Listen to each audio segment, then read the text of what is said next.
All right, now let's get to the Pedophilia Protection Party, the Republicans, okay? Now that I've spent a good deal of time shitting on the liberals that have been spending today, getting their licks in, zoom in on Pam Bondi's, just spoke to Representative Jayapal about AG Bondi's binder page, Jayapal Pramila search history that seemed to include what Jayapal looked for at DOJ when viewing unredacted Epstein files is totally inappropriate, Jayapal told me. Is this the whole reason they opened the files up to us 2 days early so they could essentially surveil members to see what we were going to ask her? Oh my God, of course they did that. John also said, fuck all when we were labeled domestic terrorists and 61 of us were facing RICO charges over Cop City. Oh, for sure. No. I don't chat. I don't disagree with you. That's why I said John Ossoff is like the sleeper, depending on how he positions himself going forward.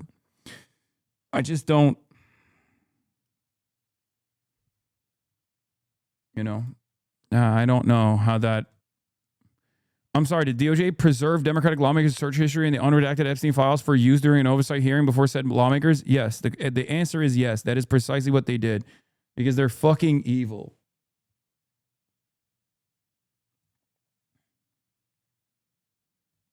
There was also pushing the Biden admin. We are tirelessly working towards a ceasefire statement that I think would work against her, referring to AOC. Yes. Ironically enough, the real method for securing yourself a W early on in the primaries is to pull the fuck Biden ripcord. Maybe I'm wrong on this, but I do think that people who position themselves against Biden will win early and win big. And I think AOC needs to do that as well to a certain degree. Like do it in a more manageable way. Loyalty to the Dems is not going to help.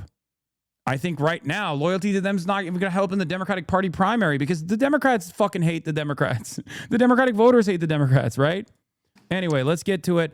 All hell breaks loose as Jayapal asked Bondi to turn around and apologize to Epstein survivors. Thank you, Mr. Chairman. Good morning, Attorney General Bondi, right here. We are joined in this room by some of the thousands of survivors from Jeffrey Epstein's horrific sex trafficking ring. They have shown such incredible courage in speaking out, in demanding accountability to bring the predators and pedophiles to justice. The Epstein Files Transparency Act required your Department of Justice to disclose the perpetrators connected with Epstein's criminal activities and to redact the information of survivors to protect their identities. Let me show you what actually happened. First, in violation of the law, your department has shown a pattern of redacting the names of powerful predators. Here behind me is one example of an email from Epstein to a man whose name was redacted. The email reads, quote, "Where are you? Are you okay? I loved the torture video." Only after members of Congress demanded that we see the unredacted files did the world learn the name of this individual, Sultan Ahmed bin Sulayem, the chairman and CEO of a company that had financial ties to President Trump's business and personal ties to Trump's advisor, Steve Bannon. Second, the survivors were not similarly protected, also in violation of the law. Here is another email titled Epstein Victim List. We have blurred the names of the survivors for their protection, but your Department of Justice initially released this list of 32 survivors' names with only one name redacted, along with numerous files that disclose not only the names, the emails, and the addresses of survivors, but also nude photographs and even the identities of Jane Does who had been protected for decades until your department released their names. Survivors are now telling us that their families are finding out for the first time that they were trafficked by Epstein. In their words, quote, "This release does not provide closure. It feels like a deliberate attempt to intimidate survivors, punish those who came forward, and reinforce the same culture of secrecy that allowed Epstein's crimes to continue for decades." To the survivors in the room, if you are willing, please stand. And if you are willing, Please raise your hands if you have still not been able to meet with this Department of Justice. Please know for the record that every single survivor has raised their hand. Attorney General Bondi, you apologize to the survivor. None of this will matter? No, you're wrong. I think it's still important to fucking hold this admin to account. This is also part of the reason why I don't mind fucking working with Democrats in general, even if they don't fully agree with me. What are you talking about? The optics of this matters. The fucking argument matters. What are you supposed to do? Not have this fucking hearing? Are you insane?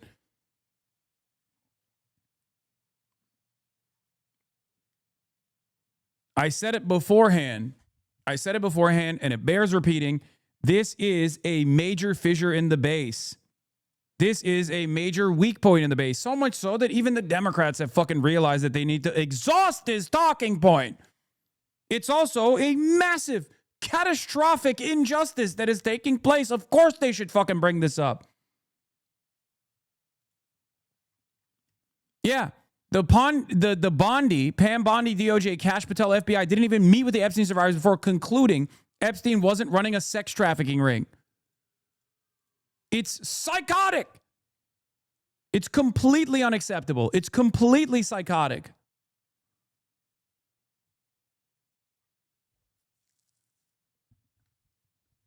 Please stop trying to fucking present everything as like as a negative. I know that you have calcified your resistance to shit libs in general. I get it. I understand where you're coming from. I understand why that's like frustrating for you. But we can't be doing that. Like sometimes they are doing good things. This is one of those instances. They're doing the right thing. In your opening statement for what they went through at the hands of Jeffrey Epstein. Will you turn to them now and apologize for what your Department of Justice has put them through with the absolutely unacceptable release of the Epstein files and their information?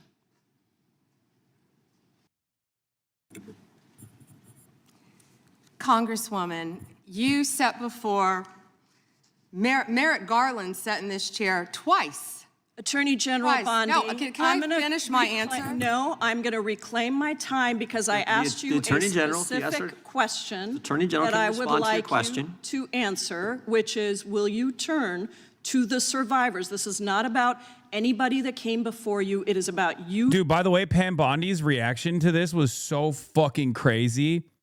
I think that they are not reading the room, I will say, because I watched pieces of this before I went live. And she was so aggressive. Instead of like taking a more reasonable position and being like, here are some of the reasons as to why we did this, all this stuff. It's indefensible to begin with. But they thought they could get away with attack.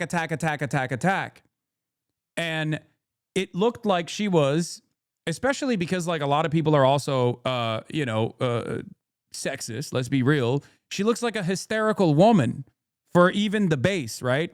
Like when I see the way she's behaving there, I get mad because I see a person in a profound position of power doing everything to deny victims of sexual assault and sex trafficking as minors their day in court, their justice, their everything that they've advocated for, right? Like she is a hurdle against that at the behest of an international sex trafficking a cabal of pedophilic billionaires. It's insane. The right that also cares about this looks at a hysterical woman on top of that. So I think like the optics are really bad for the right in general, where this, in my opinion, is so fucking indefensible. The way that she attacked back like a rabid dog at anyone and everyone that would try to hold her to account, I think that will backfire. Okay? I think that will backfire. I think that there are already people that are naysayers about Pam Bondi in the base for the Republicans. Because let's be real, our fucking position doesn't matter to this administration at all. Like Nick Fuentes as a neo-Nazi has more prominence in the Republican movement than all of us do, right? You can have 75% of the fucking country be like, this sucks, you suck dick, stop doing this, and they won't stop doing it until you got like a person that has like maybe, let's say, 5% of the base of support on the Republican side come out and be like, this is a bridge too far, then they'll respond. And I do think this issue is the issue where the base is not in line with the party. The base is not in line with the politicians. The base is not in line with Donald Trump. So her keeping up this like really aggressive posture when even people like Pramila Jayapal are actually representing the wishes of the Republican base is a major misstep. Do you see what I mean? Because when she's yelling like that, a Republican MAGA voter that watches this congressional hearing, if they watch it at all, are not going to read this as Pam Bondi yelling at a woke libtard. Because that woke libtard in that moment is actually asking questions that the MAGA voter also has. So now it's going to, for them, it's going to look like she's yelling at the base. Right? There is no political polarization you can lean into in this issue. Okay? There will be some in the cult that will say, oh, Pam Bondi is an attack dog. I really love this shit, right? Yeah, sure, surely. But what matters most is how many of the MAGA base that you can chip away. How indefensible this looks. This already happened with Donald Trump. There's a reason why this is the issue that has the highest salience. This is the issue that has caused the most divergence between Donald Trump and the people that love him and demonstrate cult-like loyalty. And that's partially because Donald Trump has said over and over again that if you care about the Epstein files, you're a Democrat, it's a Democrat conspiracy, all of this stuff. And that caused people to go, wait a minute, I care about the Epstein stuff, and I voted for you 3 times.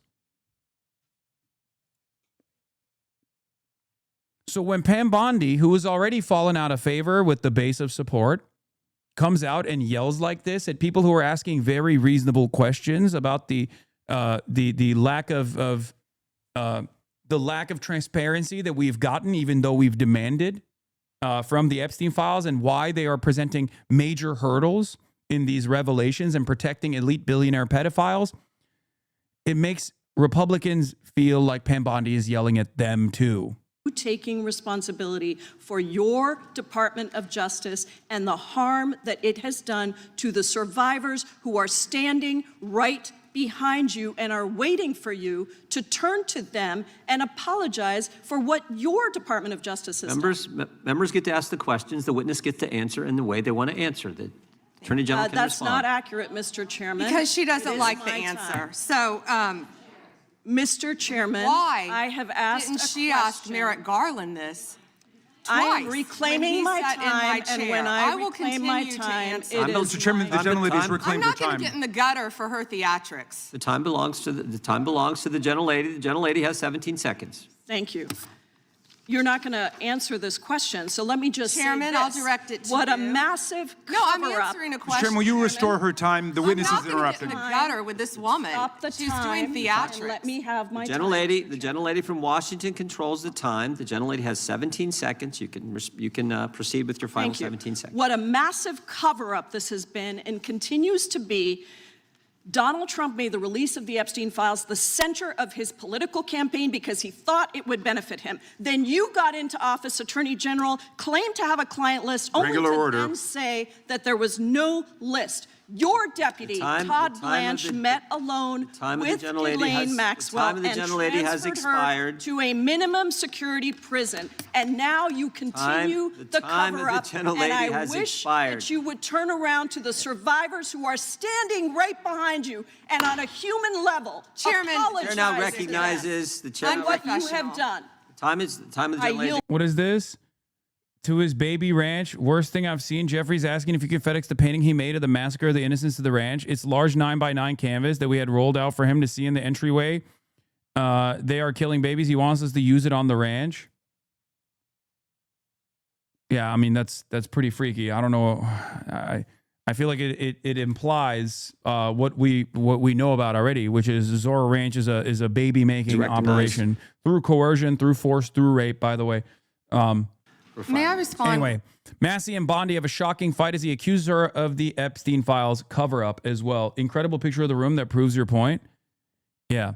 Epstein survivors raised their hands to signal that they've been ignored by Trump's DOJ, and AG Pam Bondi refused to look at them. 69,000 likes. I'm telling you right now, man. I'm telling you, this shit is so indefensible. Either the Republicans need to reposition themselves as the pro-pedophilia party, which some will do, like Megyn Kelly and you know, even Nick Fuentes to a certain degree did that until he dropped it and is now in opposition to it, or they're fucked. Like, there's no way out of this. And I think if they position themselves as pro-pedophilia and how pedophilia is actually good and ephebophilia is fine, all this shit, until or when they do that, when they start trying to do that, they are going to come across as even more fucking repulsive to the MAGA base even. Because the point here is to wither away Trump's base of support from that 20% that is impossible to fucking shake off Donald Trump to a 10% that is ultimately meaningless, right? That's the point here. Now, of course, the Democrats will do everything in their power to even lose that 10% of cult-like fealty, but you know, that's besides the point. We're not talking about the Democrats right now. We're talking about the Republicans, right? Because a lot of people don't understand. They think like, oh, well, Trump always has that 20 to 30%, 20 to 30%. Okay, well, that 30% that used to be unshakable, I think has withered away a little bit. Now we're in the 20 to 30% range. If it goes from 30% to 20%, tomorrow it could go to 10%. Okay? Trump, I assume, if Pam Bondi keeps doing this and steps on these landmines, will probably fucking offer her up as red meat to the base to be like, see, we're listening, we're hearing you. I think that's what's going on here. Very briefly to her statement. Well, I think we can do that Okay. probably on one of our members' time. Okay, thank you. I don't want that to get away. Thank you. Yep. Thank you, Mr. Chairman. Behind me, I have 3 documents from the DOJ production that are emblematic of the massive failure of the DOJ to comply with the Epstein Files Transparency Act. To my right is an email that was sent by the victims' lawyers to the DOJ. It was a list of names not to redact, a list of names not to release. What did the DOJ do with this email? They released this email in the document production. Literally the worst thing you could do to the survivors, you did. And they're getting phone calls. A lot of these people didn't want to be known. And we know you touched the document because you redacted one name and you redacted the lawyer's name, but you left the survivor's name there. The next document I want to show you, that was in the title, the victims' survivors' names, all right? The title of this one is Child Sex Trafficking, Co-Conspirators. Fully redacted. Indefensible. By the way, much respect to Thomas Massie, who is like a total freak on so many other issues, but on this one, that's my goat. Like I said, I'll work with anybody and everybody that will try to fucking put a dent in the armor of the international billionaire pedophilic cabal. Thomas Massie has been doing that. He's also a consistent advocate for Palestinians as well, uncompromising. You know, which these two issues are pretty fucking tied to one another. Let's be fucking real, right? It's not an accident that Jeffrey Epstein was so closely associated with the Israeli government. So, you know, we're rocking with Thomas Massie on this one. Respect. And by the way, what things you don't like about him? Dog, Thomas Massie is a fucking... You're baiting me into fucking cooking him right now. I'm not going to do it. I'm not going to eat the bait. That's my goat. That's my goat. He's great. He's fantastic. What do you mean? He's like... Chatter.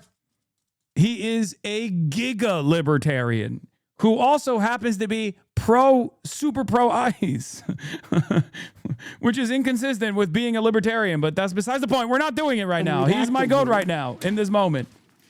Les Wexner is in this. Now, your your deputy attorney general said, oh, well, he appears hundreds of times in the files. But he doesn't appear in this file until I forced you to release it, where he's listed as a co-conspirator, not to tax evasion, but to child sex trafficking, not to prostitution, not to money laundering, child sex trafficking. And then finally, what we have here is the third exhibit that I have. Thomas Massey is a libertarian who applies non-aggression principle to minors. Okay? That's it. Most libertarians don't do that. That's the reason why he's going so hard on both Israel and also on the Epstein stuff. Most libertarians forget to apply non-aggression principle to minors. He doesn't do that. Okay? So he's anti-diddling children. Is emblematic of the FD 302 release. These are the documents that we need that you're holding on to and over-redacting because they have the names of the men who are implicated. How do we know?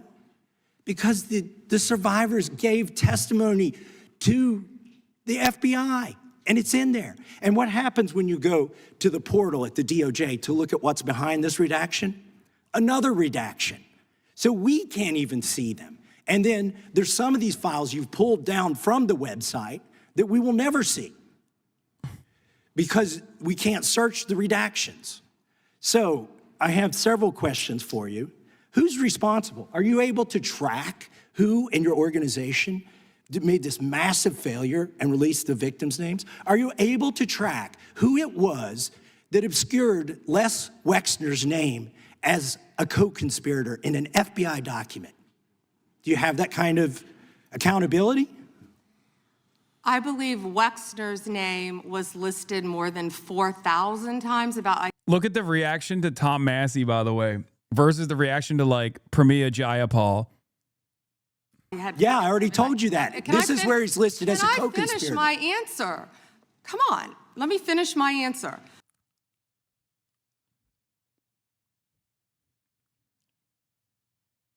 He's a white guy. Of course you like this. No, it's because he's a Republican. And this was the entire thing, by the way. Can I finish my answer? Can I finish my answer? That's all she did. All she did was fucking whine. All she did was fucking yell and yell and yell. And I'm telling you right now, this shit don't look good at all, brother. This shit does not look good to anybody that pays attention to it. We corrected that within 40 minutes. He was already, you're acting like everybody's trying to cover up Wexner's name. Reclaiming my time. I'm going to answer this question. Reclaiming my time. Mr. Chairman. This is how this works. Can I have my time back? Mr. Chairman. The gentlelady can give her answer. The time belongs to the gentleman from Kentucky. All right, I'm reclaiming my time. Can I give my answer? So, yes. The irony is not lost on me that this conversation is taking place, or rather being moderated by motherfucking Jim Jordan, okay?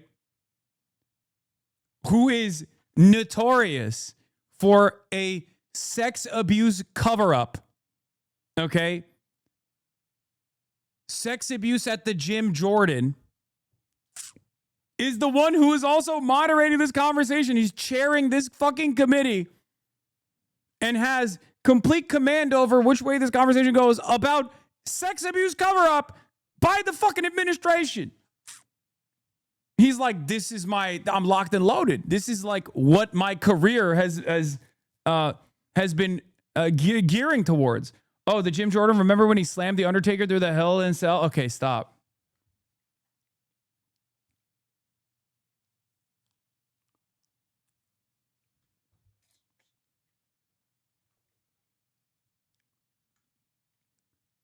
Jim Jordan's expertise literally lies in doing cover-up of sex abuse in Ohio, by the way, where Les Wexner actually dumped a fuckload of money to Jim Jordan's athletic program.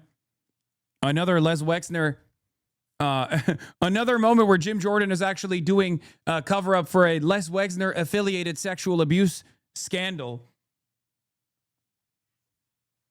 It's pretty crazy. They put the language of the bill up on the screen. Chairman, may I give my answer on that? Here's It's a political the question. joke, and I need to give my answer. Can I give my answer on that? Nope. answer Yeah, on that. we'll let the Attorney General respond, and then the gentleman can move to his next Chairman, question. it's my time. Within 40 minutes, you asked me a question. You can give Within me- 40 minutes, Wexner's name was added back. Within 40 minutes You of me catching you red-handed. There was one redaction out Where of he's over listed as a 4,700, co-conspirator. Okay. and we Yeah. You redacted Les Wexner as a primary co-conspirator. You didn't redact his name in other files, but the file that matters the most, that basically shows that he was a fucking co-conspirator, an unindicted co-conspirator, an uninvestigated co-conspirator, is the one you redacted. Yeah, you did get fucking caught. You got caught. You got caught red-handed. It's true. Oh, we just got caught red-handed for 40 minutes. Shut the fuck up. It wasn't for 40 minutes. It was for months in the initial revelation. invited what? you Show the in. video. This guy has Trump derangement syndrome. He needs you're a failed politician. Gentlemen, You need to I get want on you to these watch the video. matters. The chairman, please restore his time and remind the witness of the rules himself. There here. is no credible information. None. If there were, I would bring the case yesterday that he trafficked to other individuals. Is that your position as well? My position is any victim who comes forward, of course, we would love to hear from them. 1-800-CALL-FBI.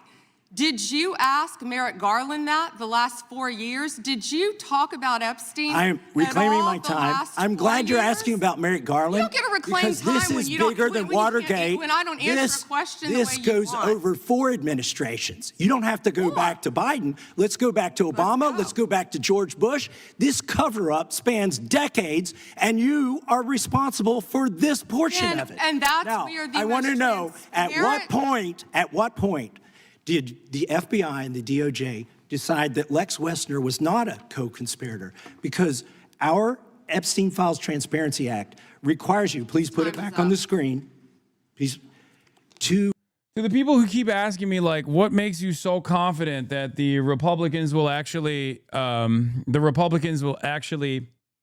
take their administration to task on this Epstein stuff? The fact that this hearing is even taking place is proof of that. There are plenty of things that the administration doesn't respond to at all, regardless of how much independents and Democrats chirp about. One must ask the question why this is the thing that they are responding to.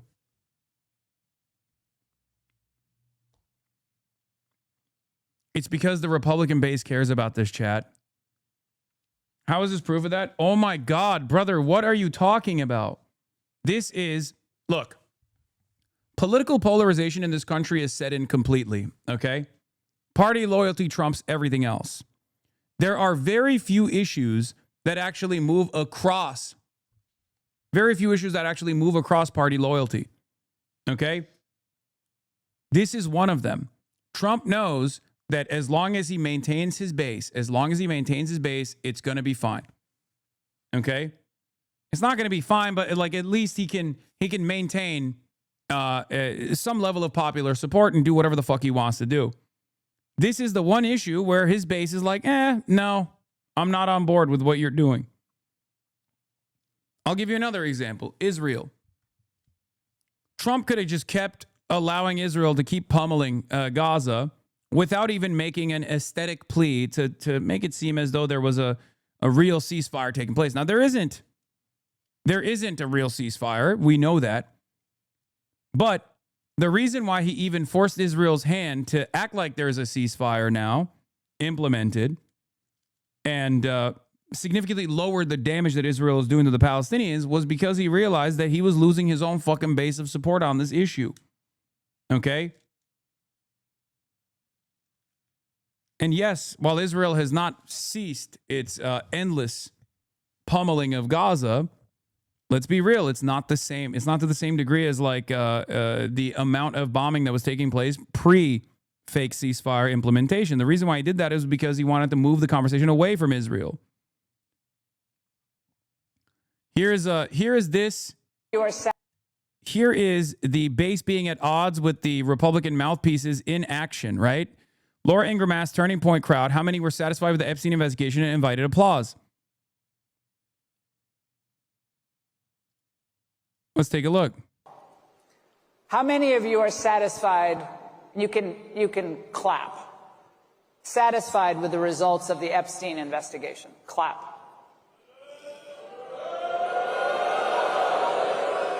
Okay, I told you to clap. You guys aren't listening. I'm not going to grade you on a curve. So I was going to get to that. How many of you are not satisfied with the results of the investigation?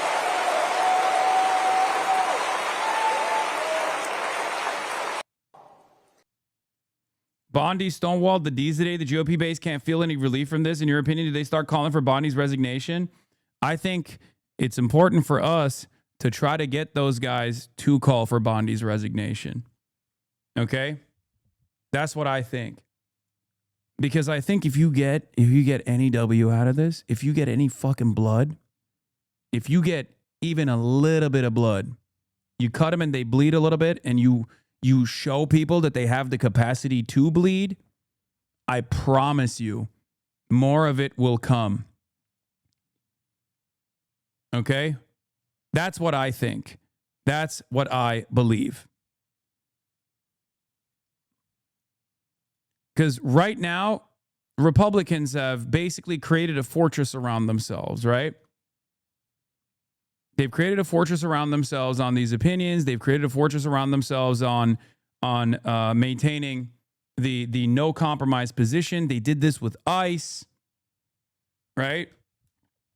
And even in their, I'm going back to shitting on the Democrats right now, but even in their move away from like punishing Minneapolis, they're not actually moving from punishing Minneapolis, but the Democrats are allowing them to get away with it in some ways by taking a reform position on ICE and not really making a big stink and presenting this as a big W when it's not.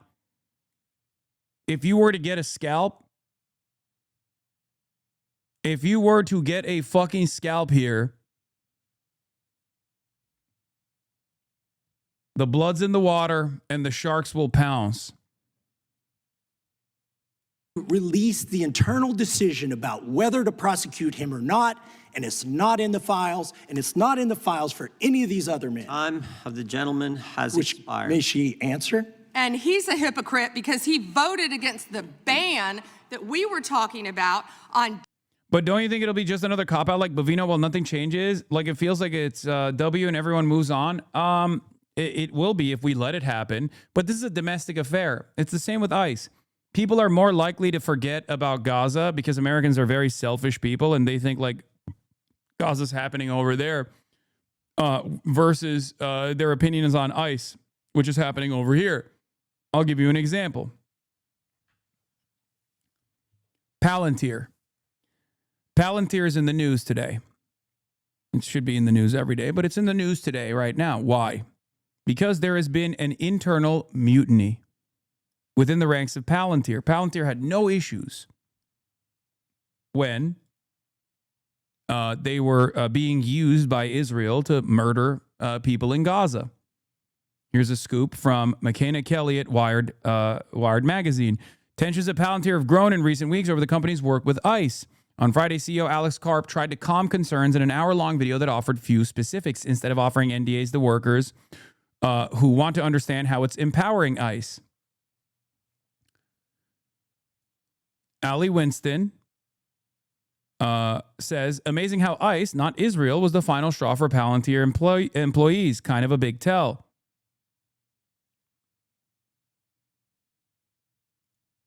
Did you already respond to the stupidity? Yes, I did, over and over again.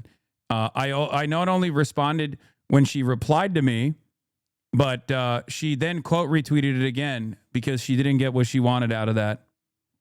Anyway, we've moved on from that. So this is important for people to understand because ICE is domestic occupation. ICE is domestic violence. And Americans care more about domestic violence than they do about the foreign violence that we're dishing out alongside a religious ethno state, right? Israel. There is a level of like moral removal that Americans engage in when they go, oh, well, that's Israel doing it. And maybe we should stop Israel from doing it, but that's not our crime, right?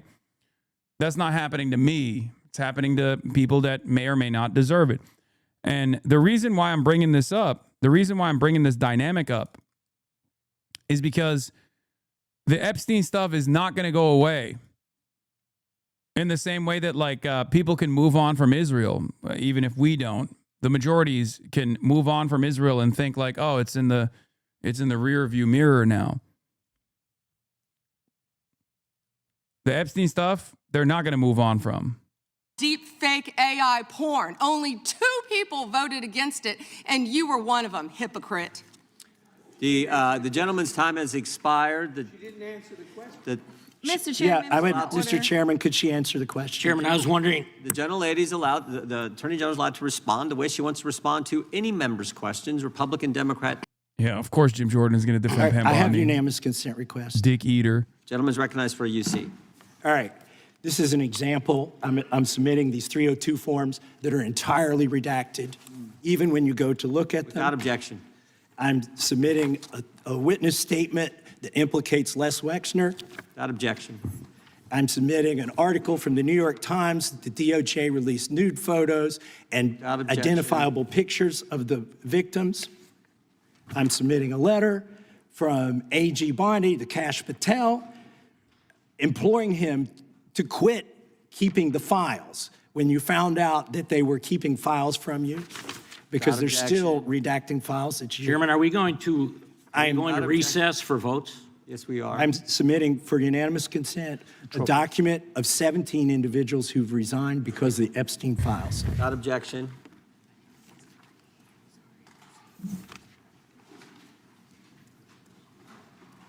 Just want to check on how much time we have left in votes, but one thing I've learned here of late that they'll wait on us. I have a UC.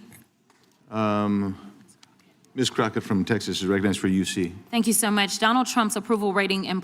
I think Bondi might get shit canned after this, but who knows? Breaking, Bondi appears to have just committed a federal crime by lying under oath. Ted Lieu just caught her in a lie and called her for her resignation on live television. We got to make a bigger stink about this, okay? Implodes on his strongest issue. This is from Newsweek today. It says 40% of people approve of Trump's handling of immigration and border security, while 60% disapprove. Without objection, that is a admitted. net drop. Now I recognize the gentleman 20. from California, Mr. Lieu.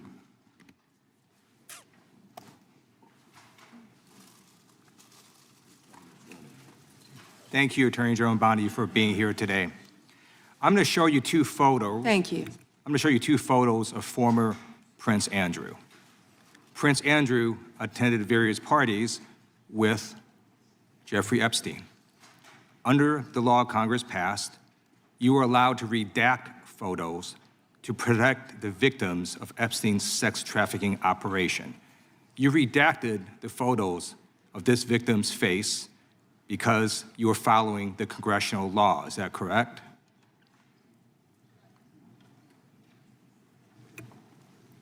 I'm sorry that we redacted the victim's Because you were face? following the congressional law, correct? Yes. Okay. You have now established that we... Smart. This is smart. He comes in. He comes in with a point of agreement to, like, you know, disarm the opponent. The photos back up. This is a lie detector technique almost, where you ask for control questions, right? Like basic questions that you're gonna fucking answer. Let's see where he goes. We are looking at a sex trafficking victim.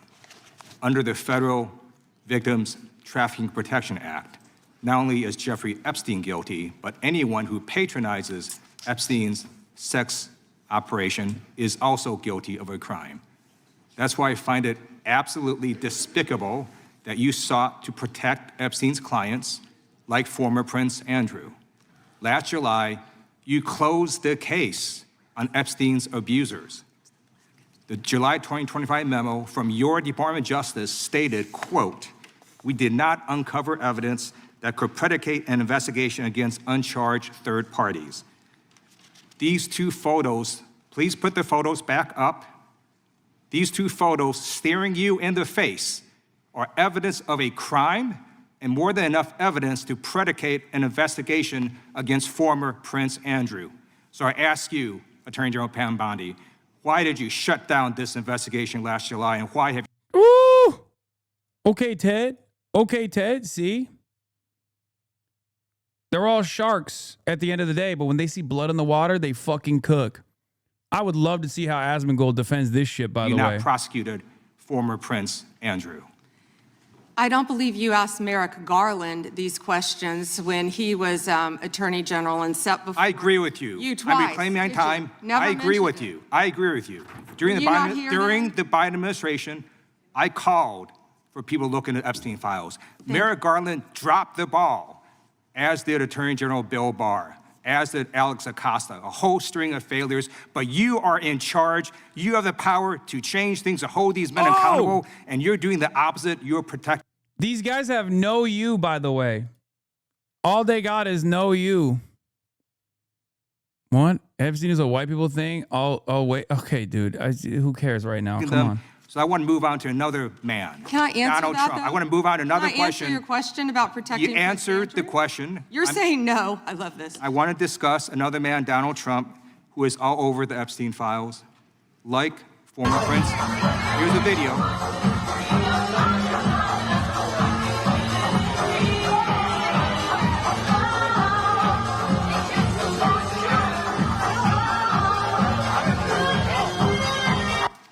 Like former Prince Andrew. They're just besties. They're besties. Oh, I'm sorry. I guess it's illegal to be friends now. Well, yeah, with the international sex trafficker, yeah. Andrew, Donald Trump attended various parties with Jeffrey Epstein. I want to know, were there any underage girls at that party or at any party that Trump attended with Jeffrey Epstein?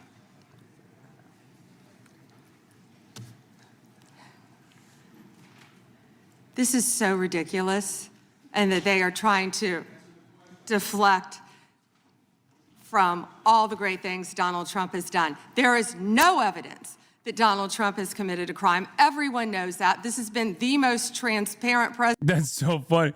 Dude, you're literally sitting on a Judiciary Committee hearing because you redacted Donald Trump's name alongside numerous prolific international billionaire pedophiles.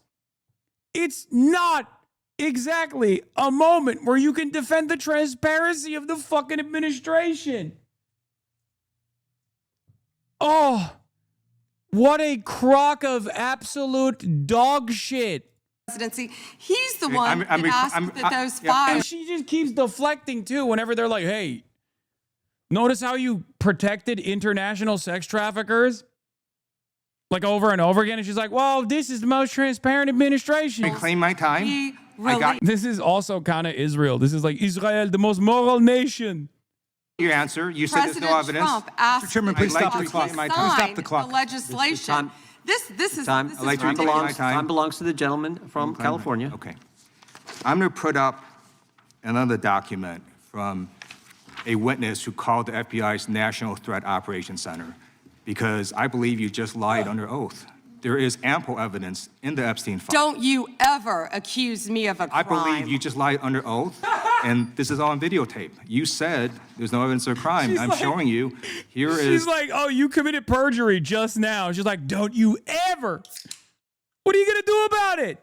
Because you did do that. Oh, my God. Oh, let's go.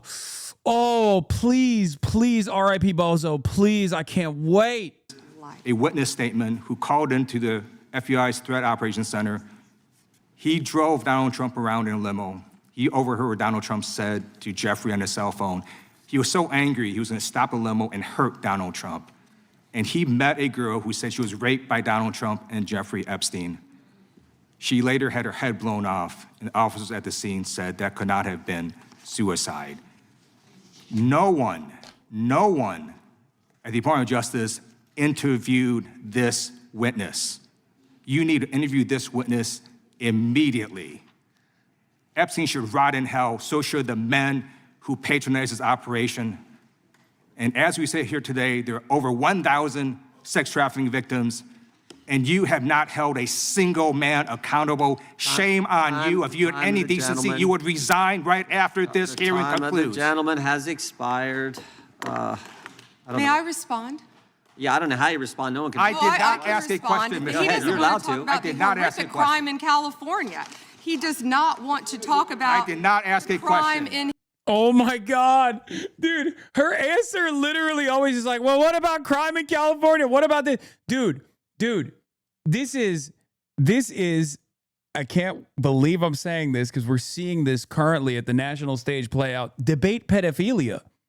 This is the highest state of debate pervertry, which is debate pedophilia.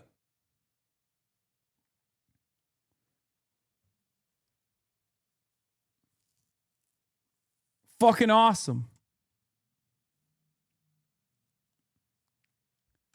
You can't hit this. You can't hit this if you're not Trump. This is a Trumpian response, right?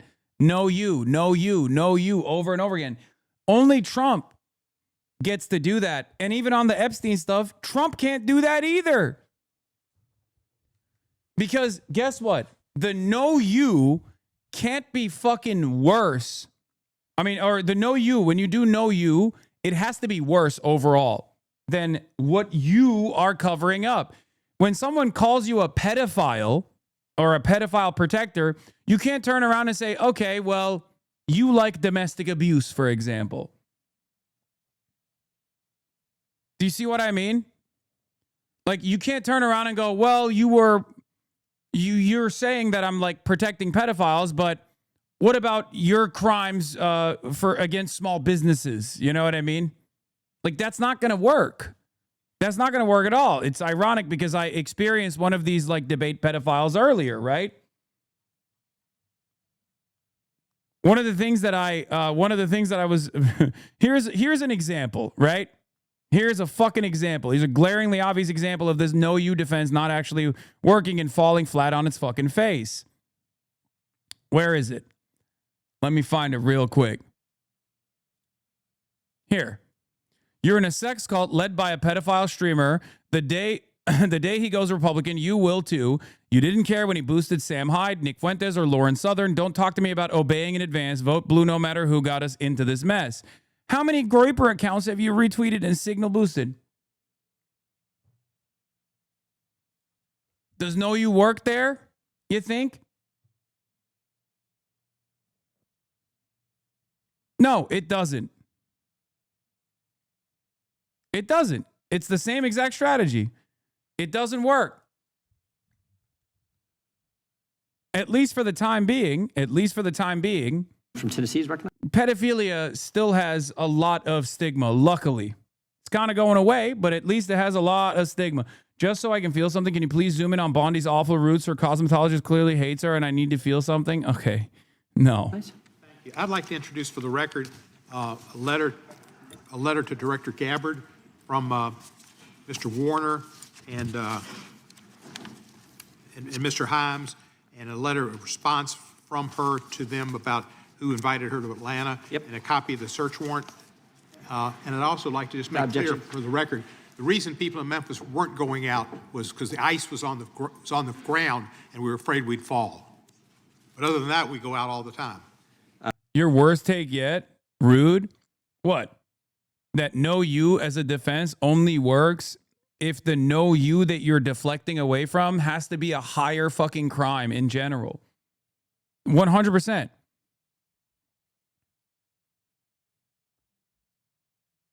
Oh no, let us roast her roots. Okay, calm down. Gentlemen, without objection, there's unanimous consent. The gentlelady from Vermont is recognized. Thank you, Mr. Chair. Attorney General Bondi, according to your department, a child is sexually abused in the United States every 9 minutes, and the vast majority of survivors never get justice. And that's one of the reasons why I think the Epstein case has resonated so deeply with so many Americans. And the other reason, I think, is because it has revealed a two-tiered system of justice. And the powerful are protected, and the survivors rarely get any accountability. And the Epstein files contain evidence of a multi-decade international criminal conspiracy involving some of the wealthiest and the most powerful people in the world There's evidence of financial crimes, political corruption, sex trafficking, and of course, horrible sexual abuse. And I want to remind everybody, this isn't a game. These are real people, people who have suffered, who are sitting here with us today, and they deserve answers, and they deserve accountability. And I'm here to try to get some for them.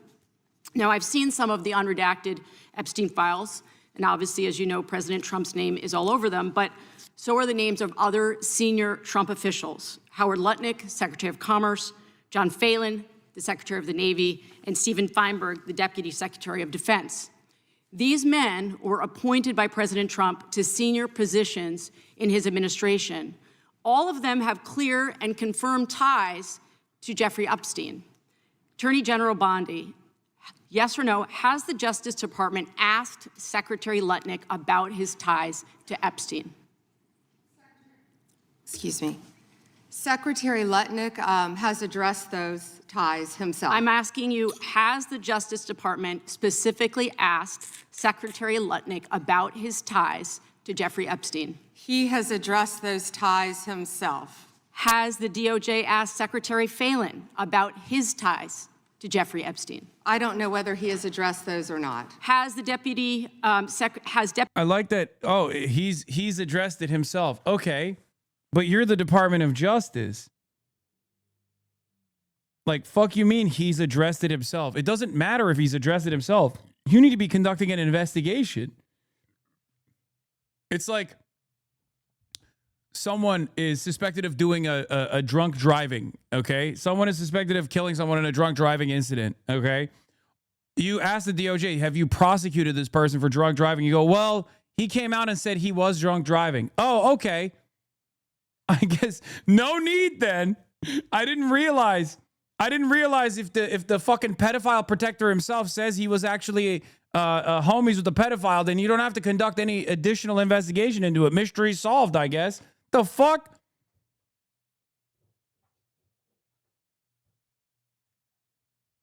What are we doing? New Israel connection just dropped. The ditch gained access to Jeffrey Epstein's FedEx account. Records show it was used for shipments long after his death in an address book, including a senior Israeli military officer now considered a strategic consultant for diplomatic matters. Wait, what? I don't know what this is, but we'll look at this later.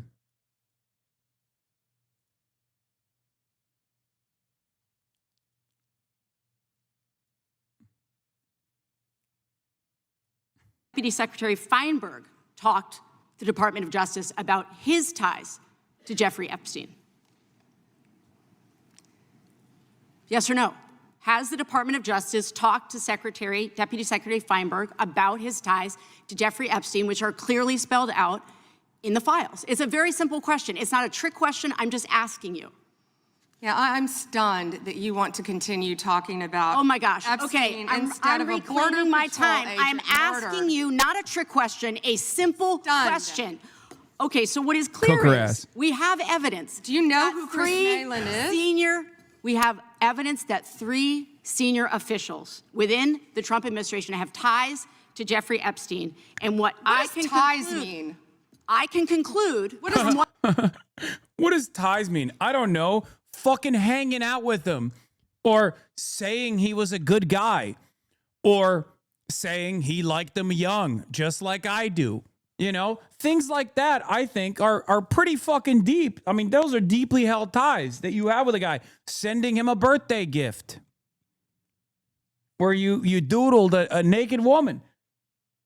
I mean, with Donald Trump, the ties are so deep that it was, as far as we knew, until Jamie Raskin's new revelation, 38,000 times. It's a tie so deep that the authorities that were investigating Jeffrey Epstein sought out Donald Trump's name at least 38,000 fucking times. Now Jamie Raskin says it's actually over 1 million times. It's pretty fucking big, don't you think? I mean, it's pretty significant. That's crazy. I mean, how many times have you guys been mentioned in the Epstein files? 0. I've been mentioned 0 times. Donald Trump, 1 million, potentially. I'm sorry, but, you know, that means that there should be a deeper investigation. As a matter of fact, there has been a deeper investigation. But you are saying that you have not talked to them. What does ties mean? Can I you think define Americans would be shocked to learn that you are not interested in talking with these officials who have ties to Jeffrey Epstein. What does across ties the mean? world, Can you define that? across the world, Can you prominent define men ties? who've been Time exposed belongs to the in the files have resigned their jobs in disgrace, and that's a good first start. And that same Disgrace is standard, not saying the word this Chris same Malin. standard should apply here. And Americans want accountability. Who is Chris Malin? Was the president he? aware? Please stop talking. It is not your time to ask was he? questions. It is not your time. I'm reclaiming my time, Mr. Chair. One second. Time belongs to the gentlelady from Vermont. Was the president aware of Secretary Lutnick's ties to Epstein when he chose him to lead the Department of Commerce? Was he aware? Chris Malin was a Border Patrol agent. Okay, so He I'm was going to shocked, conclude and that she the president, in never fact, mentioned did him know about his in ties her because he district. was the next door neighbor. Shame on you. Oh, for goodness sakes. You're this from is a tiny, pathetic. This beautiful is state. pathetic, Mr. Committee Chair. will be in order. I am not asking trick questions here. You The got your American 5 people minutes. have a right to know the answers to this. These are senior officials in the Trump administration. This is not a game, Secretary. I'm Attorney General. My apologies, I couldn't tell. By 2008, we knew that Epstein was a convicted sexual abuser. And we now know that Lutnick went to Epstein's Island in 2012. How was that not a deal breaker for the president? And why aren't you asking questions of the Commerce Secretary about what he saw? Yeah, you're the attorney general. Half of the fucking cabinet is staffed by Jeffrey Epstein affiliate pedophiles. It's crazy. As the attorney general, I know that it's not fashionable to bring this up because it seems like it harkens back to a totally different time where there was at least like some degree of separation aesthetically between the attorney general, like the DOJ, the Department of Justice, and the presidency. But that is kind of still, in theory, what is supposed to happen, right? So it's perfectly valid to ask the primary investigator in charge of all of these investigations why they didn't investigate any of the fucking deeply held connections between half of the goddamn pedophile cabinet that Donald Trump maintains and Jeffrey fucking Epstein. These are good questions to ask, by the way. It's important to ask them directly to Pam Bondi, and it's good that these clips are out there, okay? When he was at the island, which he lied about not ever going to. Why are you not asking these questions? And I see that my time is almost. This is such a slam dunk. This is such a fucking slam dunk that it actually compromises multiple people. First of all, Pam Bondi has perjured herself, both in this setting and in the past as well. Kash Patel has perjured himself. Like, now you can demand course corrections. You can demand accountability. You can be like, yep, fire these people. You can go to the Republican Party. Howard Lutnick has lied over and over again. This is surprisingly one of the more pedophilic administrations that we have. It's ironic because like Obama still had plenty of pedophile affiliates in his cabinet. We know this, okay? Probably less than, definitely less than Donald Trump. Bill Clinton himself is just like Donald Trump, directly affiliated with Jeffrey Epstein. Her acting this way during her hearings is career-ending. Lawyers, regardless of political party, deeply care about optics, and the reason ACB was confirmed, even though she's a liar and sucks. It's pretty crazy that, like, although all of the administrations have had like plenty of Epstein affiliates in their cabinet, the Trump one still rises above. I mean, it still goes above and beyond with how many pedophiles and how affiliated said pedophiles were. Pam Bondi's unhinged performance in a congressional hearing today was not because she was protecting Trump. It's because Bondi's protecting herself. She's clearly implicated in an Epstein scandal, given she served. No, I also used to think that. I don't think she's like personally a part of the cover-up. I used to, well, now she is. She is now. But I don't think she was back then. I think her timeline as her timeline in Florida, it doesn't match up with any of the Epstein investigations, if I'm not mistaken. I might be wrong.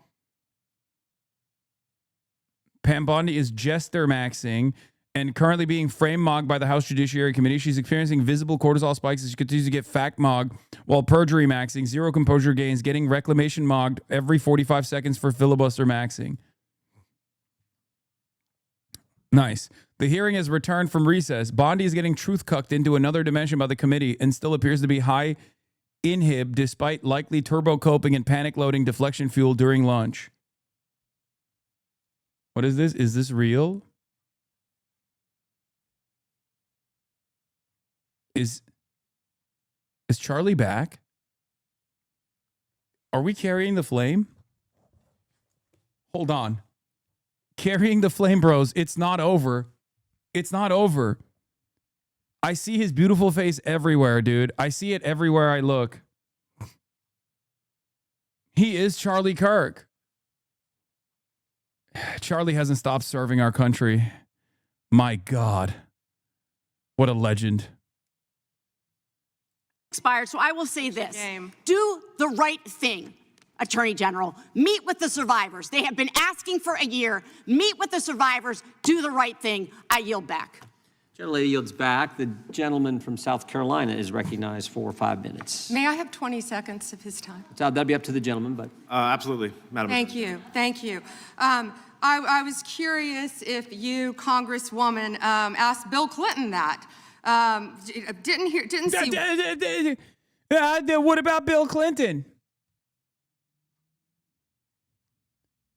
That's awesome. It's just no you. She's like a baby. A child's brain. No you. No you over and over again. It's like, well, you're on trial right now. Like, this is a fucking House Judiciary Committee asking you. What made people believe that, because this is not like a direct trial, but it's similar to a trial setting, right? Like, there are some rules around like perjury, things of that nature, right? Because it's a congressional hearing.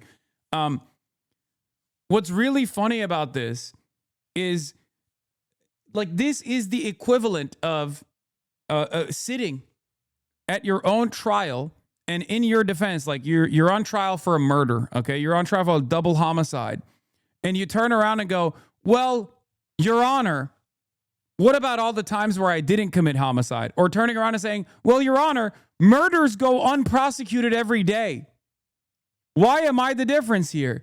Why am I the exception here? It's like, dog, it's over. You're sitting on a fucking trial for your own murder defense. If this is the defense you're launching, it's over for you. It's done. You're going to fucking prison. Like, imagine being like, well, Your Honor, OJ got away with it. Why can't I? One tweet, not one. I didn't see one tweet when Joe Biden was in office about Bill Clinton. Didn't ask Merrick Garland anything about Epstein, not once when he was. Weak sauce. And also, I want the record to reflect that, you know, with this anti-Semitic culture right now, she voted against a resolution. Anti-Semitic culture? Hey, yo! Woo! Keep at it. Oh, that's awesome. I hope she used this. I hope she deployed this even more. Oh, my God. Oh, my God. Oh, my God. That's fucking awesome. Anti-Semitism defense? What's next? Is she going to fucking tie this to like, well, Jeffrey Epstein was a Jewish man. Pam Bondi randomly accuses Representative Becca Balin of being anti-Semitic because of some random vote about Israel. Recca Balin is Jewish and her grandfather died in the Holocaust. Oh, I didn't even know that. Oh, my God. Oh, my God. That makes it so much worse. Oh, my fucking God. Oh, that's crazy. Pam Bondi using allegations of anti-Semitism to avoid accountability for a secretive conspiracy is cultural appropriation. That's fucking insane. He is Jewish. I just want to be clear. Do you want to go there, Attorney General? Or do you want to go there? Are you belongs to the serious? gentleman Talking from about South anti-Semitism Carolina. to a woman who Lady lost will- her grandfather in the Holocaust. my time. I reclaim my time. Really? The committee will be in order. Oh, it's spectacular. Condemning. Oh, He's Jewish. I just want to be clear. do you want to go there, Attorney General? Or do you want to go there? Are you belongs to the serious? gentleman Talking from about South anti-Semitism Carolina. to a woman who Lady lost her grandfather in the Holocaust. Really? The committee. Oh, that's so sick. Like many pro-Israel conservatives, Pam Bondi spent the last 5 years screeching about liberals who call all their opponents bigots and racist, but now she goes around casually branding people anti-Semites, even Jewish pro-Israel congresswomen with family Holocaust deaths. Which, by the way, it makes it even funnier because Balint, too, in an interview with VT Digger on Wednesday, reiterated that she believes Israel has a right to defend itself, said she believes the U.S. should continue offering Israel military aid in order to do so. Israel is literally surrounded by countries that want to destroy it. So, like, it's not even some, like, anti-Zionist. It's not even some fucking anti-Zionist congressperson that she's calling an anti-Semite.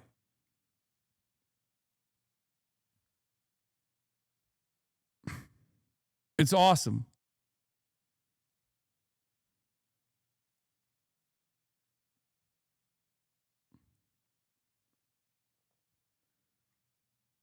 Wow. That's a visible cortisol spike. Let's be real. It's AIPAC versus AIPAC violence. Also,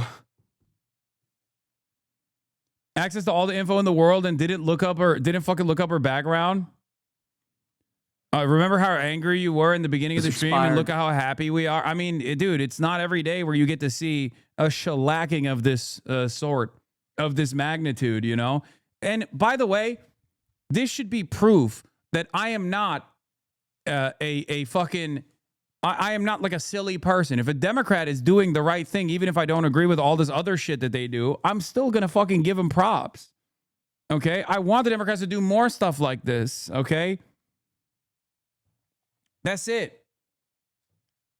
This is a fucking disastrous spectacle for the Republican Party. A disaster of epic proportions. Holy fuck. And we only have it because the Democrats are doing the right thing. They're holding to account the Republican Party, at least when it comes to defending pedophiles, like defending elite pedophiles, okay? Just start your own country then. Who are you talking to?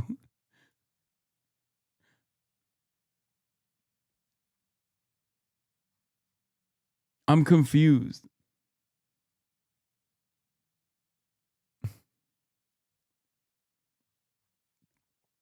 Also, the only reason why we're doing this is because, like, obviously the Republicans themselves are mad at the Republican Party for their, you know, mishandling of this stuff, or not even mishandling, but like deliberate obfuscations. Gentlelady is recognized. Thank you. I seek unanimous consent to introduce into the record the research that Representative Kamlager-Dove and I referenced concerning the threat of right-wing domestic terrorism, which the Department of Justice scrubbed from its website in September. Without objection, the gentlelady from Thank Texas you. is recognized. Thank you so much, Mr. Chairman. And to be clear, I'm not going to ask any questions of this witness because this witness has revealed that she has no intentions of answering questions. But instead, I'm going to ask some very basic questions really quickly of my colleague, Becca Balint, if she will answer right or wrong, raping children. Wrong. Right or wrong, killing random citizens.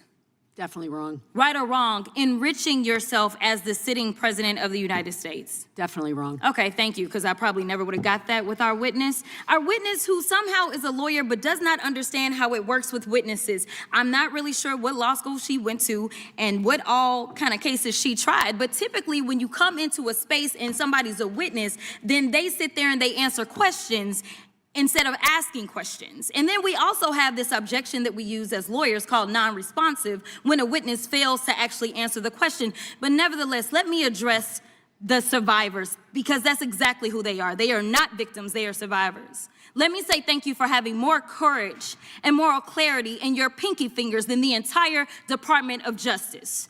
We are currently the laughing stock of the world, partially because of the failed leadership within the DOJ, as we see kings and queens falling everywhere around the world. But we don't know the basics of right and wrong in this country, because it's not about partisanship. And that's why I applaud Thomas Massey, because he's the only person on the Republican side that has a backbone and knows how to stand up to corruption. But nevertheless, let me keep going.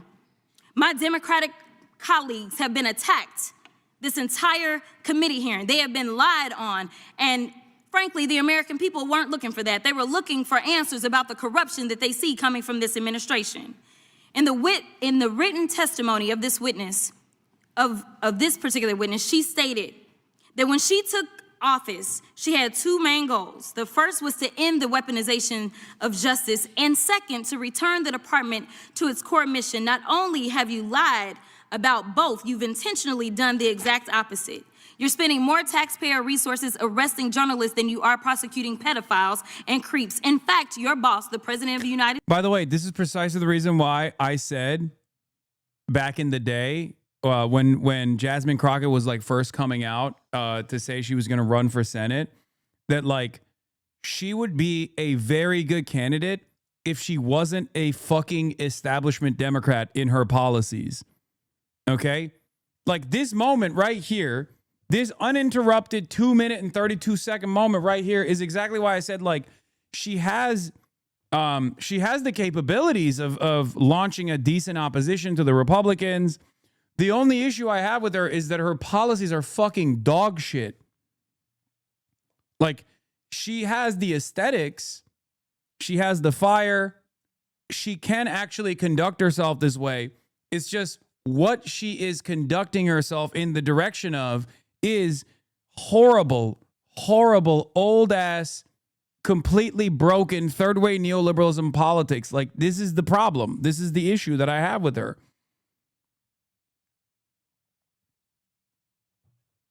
She's good at being a partisan attack dog. Not even like I just wish that she like if she wasn't if she was like anti-genocide, for example. Okay, if she was anti-genocide, if she was anti-Israel, if she was anti-corporate Democrats, like she could be a really reliable. She could be a really fucking reliable senator in Texas. She could even win potentially.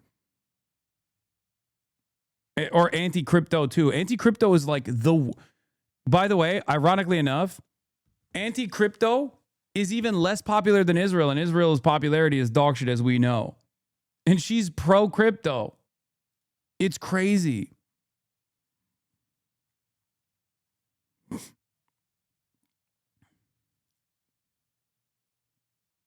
States stated that this administration, quote, took the freedom of speech away.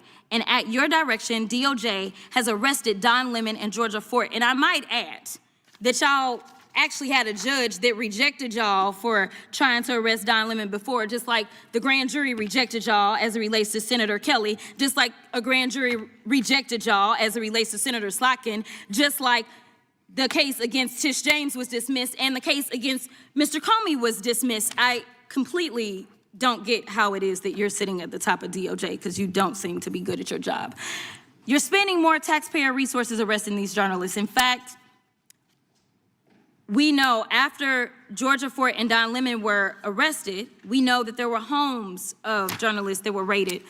We know that threatened prosecution against students protesting your actions and forced tech companies to remove apps used to track ISIS activities. But let's circle back to you protecting pedophiles and creeps, because I want to talk about the president and his possible involvement with Jeffrey Epstein. Now, I don't know what the president might have done with Jeffrey Epstein, but unlike this administration, I believe that facts matter. So let's talk about the facts. Fact number one, Donald Trump is one of the most named people in the Epstein files. At least 5,000 files contains more than 38,000 references to Trump, his wife, or Mar-a-Lago. Fact number 2, Jeffrey Epstein and Ghislaine Maxwell made young girls available to Trump on multiple occasions. For example, according to this file, Ghislaine Maxwell presented a young girl to President Trump who spent more than 20 minutes apparently flirting with her. Here's another example. This shows notes from FBI investigators that describe Jeffrey Epstein transporting a victim to Mar-a-Lago to meet with President Trump, where he bragged to Trump that, quote, "This is a good one." Now, I'm not saying that the president is a pedophile, but there is a lot of evidence in these files that suggests that he's very close friends with a lot of men who are pedophiles. What's crazy about all of this is just that this is a big cover-up. And this administration is engaged in it. In fact, this administration is complicit. But there are numerous others, like how the DOJ is attempting to obstruct justice in the investigation of the rogue agents who have murdered American citizens, or how the DOJ seized voter data from Fulton County in an attempt to steal the 2026 midterm elections, or how federal agents have Tom Homan on tape accepting a bribe and your agency killed the investigation, or how your agency is ready to give the president a $230 million payday, which is unconstitutional. The Constitution is clear. The president shall not receive any payment except his salary while in office. The fact of the matter is that you will be remembered as one of the worst attorney generals in history, an attorney general who has prioritized obstruction over justice, corruption over the law, fealty to the president over loyalty to the Constitution. And Mr. Chairman, I will yield. Gentlelady yields. Gentleman from Missouri is recognized. Excuse me, gentleman from Kansas, the Attorney General, former Attorney General, Mr. Schmidt is recognized. Thank you, Mr. Chairman, and General Bondi, thanks for being here. Did you have anything you wanted to say before we talk? I do. Thank you, Congressman. Thank you, my friend, for many years. I find it interesting that she didn't even want to try, Congresswoman Crockett, to ask any questions, because she certainly did not condemn her leader, Hakeem Jeffries, for taking money from Jeffrey Epstein after Epstein was convicted. And I will be brief to give you your time, Congressman. This is what she didn't want to talk about. Texas, from Cuba, convicted, homicide, arson, weapon offense. Convicted. So what we talking about? Convict Texas, some of these perpetrators that rape these women that are sitting behind you, that you refuse to even acknowledge they are here. Time belongs to the gentleman from Kansas. Mr. Chairman, could I have a few seconds back to make up for the yelling? Thank you. General, did you have anything further to say? Texas, convicted of homicide. Cecil Joseph from Dominican Republic. Texas, convicted for kidnapping, rape. Khalid Khan from Afghanistan. That's why they want to talk about Epstein and not what's happening in their own states. What are you talking about? They're convicted. The whole point is Jeffrey Epstein and his, well, Jeffrey Epstein's affiliates are not.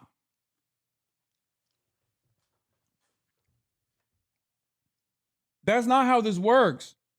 You can't go, hey, look at all these people that you're, like, look at all these people who have been convicted under your watchful eye.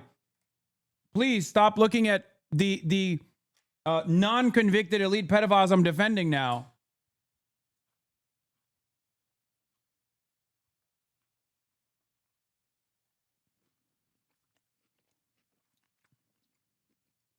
Thank you, General, and thank you for being here. And this has been quite a spectacle to observe today. I think it's sad. I ran for Congress because I thought we had serious problems in this country we wanted to try to fix together, and this performance today, not yours, General, but some of my colleagues, has not shored up my confidence that we are up to the task. You and I served together for 8 years when you were Attorney General of Florida and I in Kansas. You served professionally. I'm glad to be able to serve with you in these new roles, and I'm The unanimous consent? Yes, please. All right, the gentlelady is recognized. Mr. Chair, I have a few unanimous consent requests. I would like to submit into the record this New York Times article titled "Alex Pretty's Friends and Family Denounce Sickening Lies About His Life." I also would like to submit this Daily Mail exclusive interview with Vice President J.D. Vance titled "J.D. Vance Refuses to Apologize to Alex Pretty's Family After Spreading ICE Assassin Claim." One more. My last submission request is a New York Times article titled "FBI Agent Who Tried to Investigate ICE Officer in Shooting Resigns." Without objection. Thank you. The chair now recognizes the gentlelady from North Carolina. Thank you, Mr. Chairman. Attorney General Bondi, I think you and pretty much everybody else here and throughout the country believes that convicted sex offenders don't deserve special treatment or privileges in prison. And yet Ghislaine Maxwell, Jeffrey Epstein's co-conspirator, received perk after perk in prison. In July, she had a 2-day interview with your deputy and President Trump's former defense attorney, Todd Blanche. Just days after. Love it. What do I always say? You got to bring that up. It's journalistic malpractice that many journalists don't bring that fact up. Very, very important. After that, Maxwell was transferred from a federal correctional institution in Florida to a minimum security camp in Texas, which she, as a sex offender, would normally be ineligible for. At this new facility, as the ranking member talked about, and by the way, it's nicknamed Club Fed, we've heard reports that she's been afforded special privileges, puppy time, private workouts, personal mail, secretarial services. Attorney General Bondi, does a convicted sex offender like Ghislaine Maxwell deserve special treatment and privileges in prison? Yes or no? Let me be crystal clear on this. No. And Thank you. Let me keep going. No, let me keep going. Perfect. Well, I did not know she was being transferred. I asked you yes or no. She was not transferred to a lower Mr. Chairman, level. please stop the clock and remind the witness of the rules. One rule she needs to understand here. And I'm glad that we're agreeing. So when we're agreeing, we can move on to some other things. When but we're I not want you to know that every time she does get these perks, and it's been publicly reported, that the folks she's abused, the survivors who are sitting here, they see themselves as being denied justice. They feel re-traumatized. And I'm glad that we agree on that. But she should not be in that prison. And she needs to be moved back to a maximum security prison as soon as possible. But what she has told another committee here is that she won't cooperate with them unless she gets clemency from Donald Trump.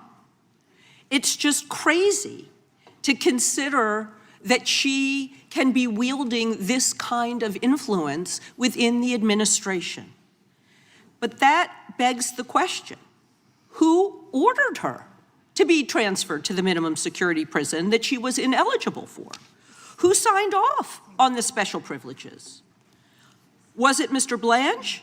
Was it one of your other subordinates? So please, can you tell us who sent her there, since you don't agree she should be there? I said I do not agree she should receive special treatment. She was transferred, I learned after the fact, to the same level facility, and that is a question for the Bureau of Prisons. I was not involved in that at all. The same level facility, I don't know why, but you know, instead of talking about Ghislaine Maxwell, who hopefully will die in prison, you should be talking about Irina Zarutska. I have a couple of... Wait.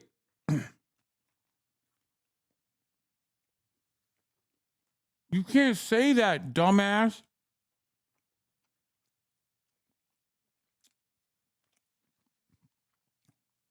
You're the fucking attorney general. What are these people doing?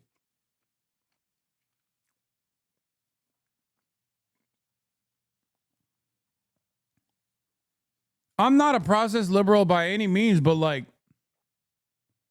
she currently has a fucking appeals case. Can she even fucking say that as the attorney general? Do these people not realize that they are, like, when they say stuff, it's a matter of the law. Like, you are the highest law enforcement officer in the country.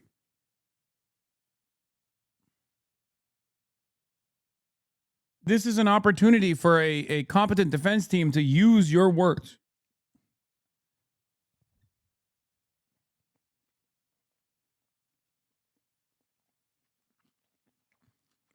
On a subway. Right, and I absolutely... You don't talk about that. I have been talking about it and actually helping with these issues. But we're going to move back to you. I bet we are. Yes, of course, because you're here to testify.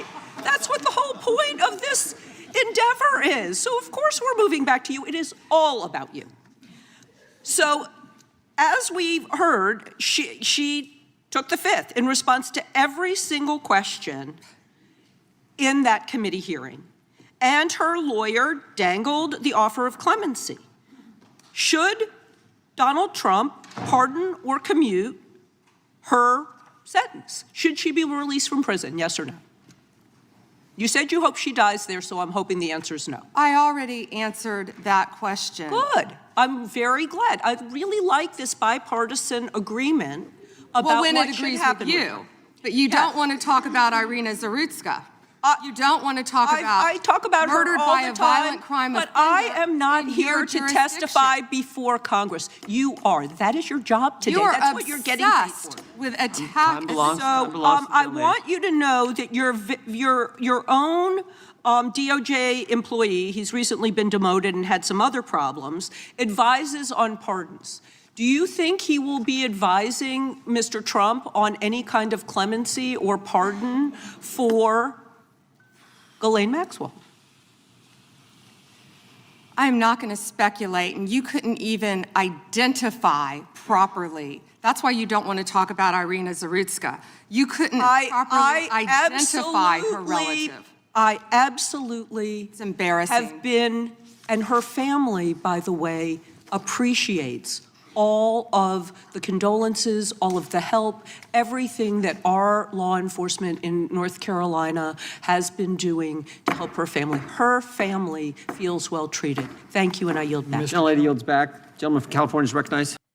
Her family has also literally says stop using Irina's death in order to do like racial agitative propaganda. But that hasn't, of course, stopped the Republicans from doing so regardless. It's pretty insane. God, these people are so fucking... They're such evil monsters, man. We gotta punish them. We have to punish them. Please, please, please, we have to punish them.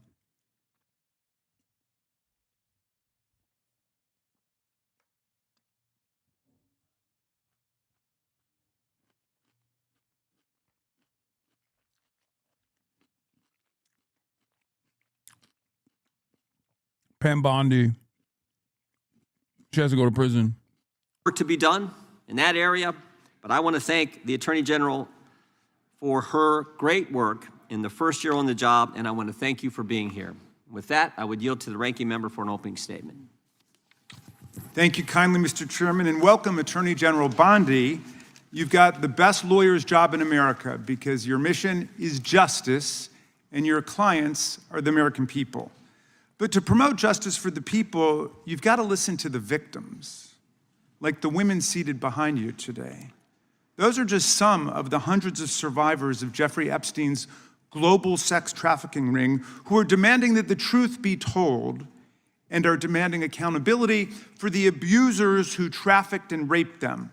You still haven't met with these survivors. So with their permission, let me introduce to you the survivors and late survivors' family members who are present today.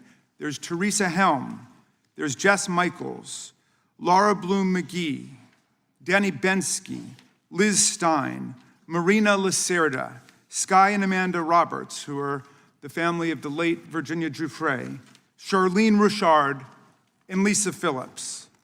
Now, you're not showing a lot of interest in the victims, Madam Attorney General, whether it's Epstein's human trafficking ring or the homicidal governmental violence against citizens in Minneapolis. As Attorney General, you're siding with the perpetrators and you're ignoring the victims. That will be your legacy unless you act quickly to change course. You're running a massive Epstein cover-up right out of the Department of Justice. You've been ordered by subpoena and by Congress to turn over 6 million documents, photographs, and videos in the Epstein files, but you've turned over only 3 million. You say you're not turning over the other 3 million because they're somehow duplicative, but we know that there are actual memos of victim statements in there, and you also took down the Department of Justice's prosecution memo from 2019. So it's clearly not all duplicative, but even if it were, why not release it? Just release all the duplicative stuff. In the half you did produce, You redacted the names of abusers, enablers, accomplices, and co-conspirators, apparently to spare them embarrassment and disgrace, which is the exact opposite of what the law ordered you to do. Even worse, you shockingly failed to redact many of the victims' names, which is what you were ordered to do by Congress. Some of the victims had come forward publicly, but many had not. Many had kept their torment private, even from family and friends. But you published their names, their identities, their images on thousands of pages for the world to see.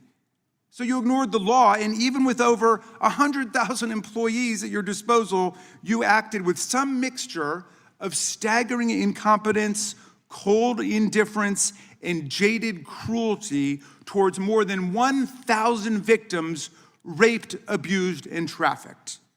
This performance screams cover-up.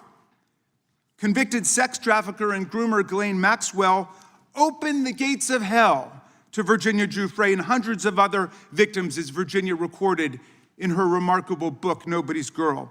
But when Maxwell was subpoenaed to come testify before Congress, you and Todd Blanche quickly moved her from a higher security prison to a minimum security camp in Texas, where she's enjoyed 5-star treatment, including catered meals, private gym time, and access to a therapy puppy. All because Todd Blanche, who's utterly failed to investigate the monstrous crimes of Epstein and Maxwell's co-conspirators, spent 9 hours with Maxwell and satisfied himself that she would have nothing untoward to say about Donald Trump, which is your only real interest in the matter, based on institutional performance.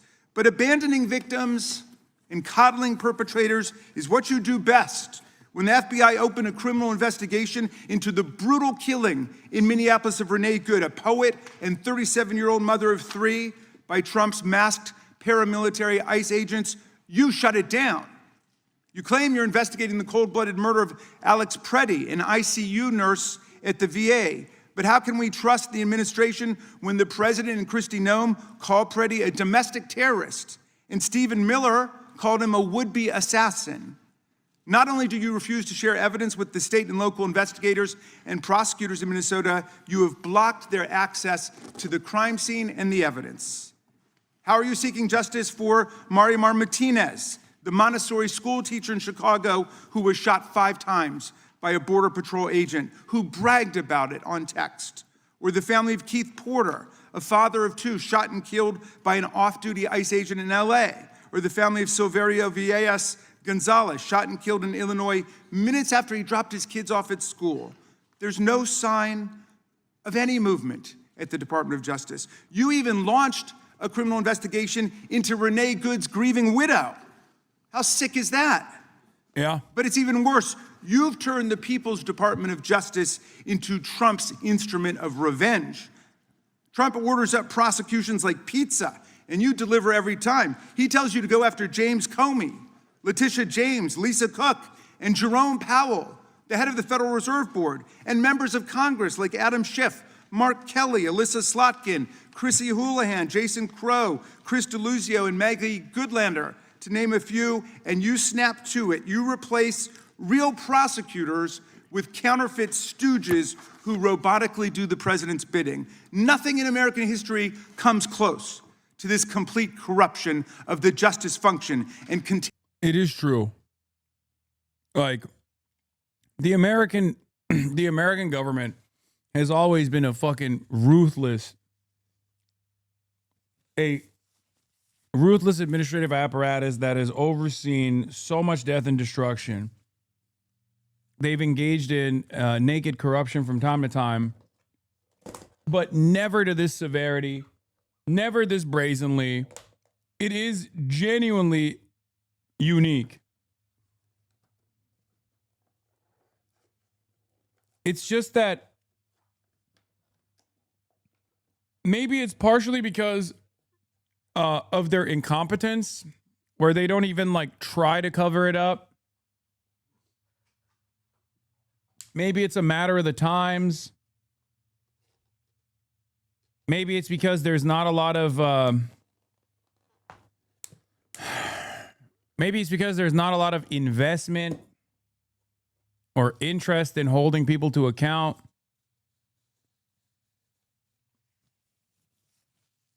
I mean, this shit makes Nixon's Watergate look like just a normal day in office. I mean, Donald Trump, the shit that Donald Trump has pulled off on a fucking daily basis, it makes Watergate look like the least corrupt thing of all time.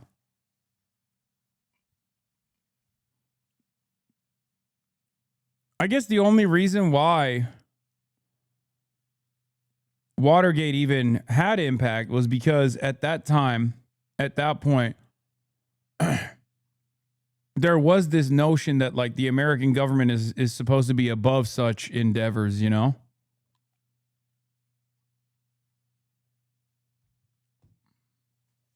And because of that, in order to maintain the dignity of the office, like there had to be a resignation. Yeah, it makes Watergate look like stolen office supplies, dude. Bondi is fried. GOP started to jump ship. GOP Representative May says she lost all faith in the DOJ over lack of Epstein prosecutions. Soviets existed, so...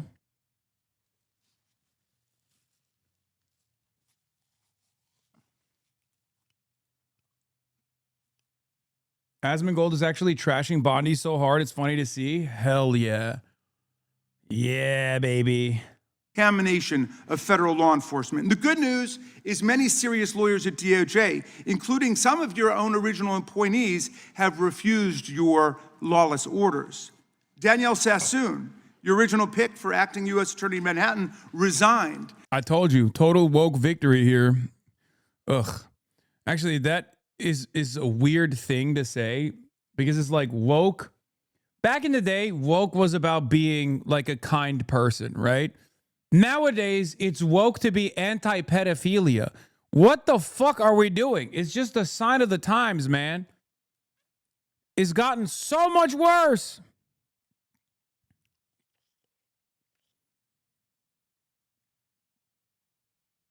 What the hell are we doing? Yeah, woke is just please follow the law against international pedophilic elite.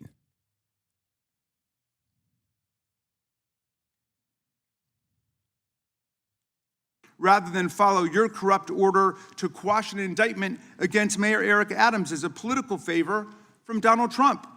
A Federalist Society member who clerked for Justice Scalia, U.S. Attorney Sassoon refused to participate in this blatantly corrupt scheme. I feel a lack of accountability for these pedos and the protectors a bigger threat to democracy than Trump's authoritarian actions. No, it's not. It plays the same exact role. Legislation could be passed to prevent future authoritarian actions, but if these creeps get away with this, then any legislation is as valuable as toilet paper. No, it's the same thing. It's the same naked corruption.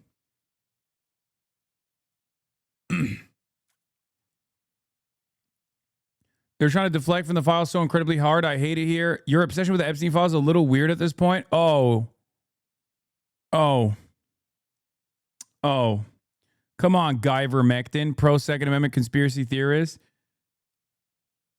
Detroit Red Wings fan, libertarian-ish. I mean, come on.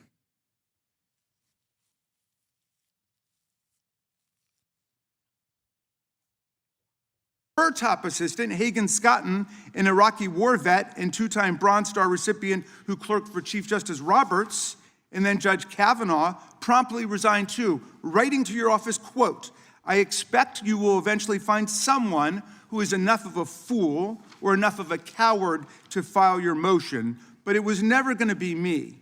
You and the president nominated Eric Siebert, a 15-year career prosecutor, to be your U.S. attorney for the Eastern District of Virginia. But after 5 months of investigating Letitia James and James Comey, he found no evidence to justify criminal charges. So you forced him out. You replaced him with Lindsay Halligan, Trump's personal lawyer from the Mar-a-Lago documents case, who had zero prosecutorial experience and no qualifications. And then you were humiliated when a federal judge found that this corrupt appointment was blatantly unlawful and threw out Halligan's indictments entirely. And grand juries of American citizens have repeatedly rejected your vendettas and baseless indictments brought by the hacks left at DOJ now, with 2 different grand juries in Virginia voting down indictments against Letitia James in a single week. And just yesterday, another grand jury shut down your vendetta factory by rejecting indictments against the 6 members of Congress who had spoken out to remind all service members that they have a duty to refuse illegal orders. You tried to get a grand jury to indict 6 members of Congress who are veterans of our armed forces on charges of seditious conspiracy simply for exercising their First Amendment rights. I hope you will heed the wisdom and the constitutional patriotism of those grand jurors and not try it again by doubling down on that humiliation. As your best lawyers are sacked for having participated in the January 6th case, or just flee for the exits now, your new lawyers keep lying in court. In dozens of cases, they've been excoriated for lying to federal judges. Chief Judge Boasberg, right here in DC, suggested your Department of Justice perpetrated a fraud on the court.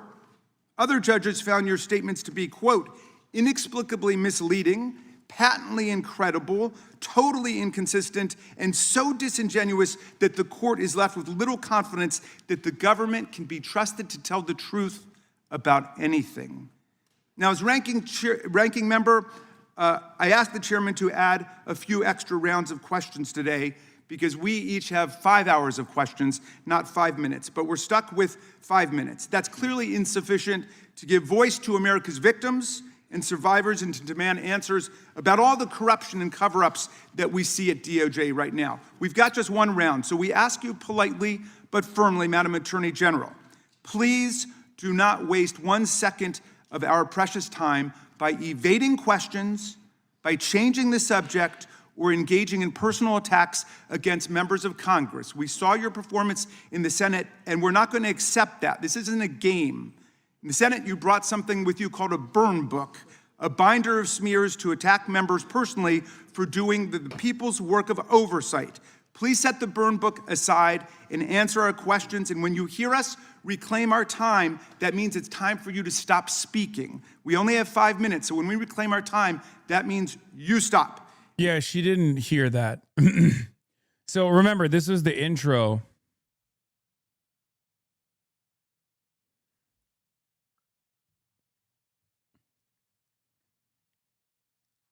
This was the introductory speech. That's the reason why she's not like able to stop it. Yeah, we're watching it in reverse.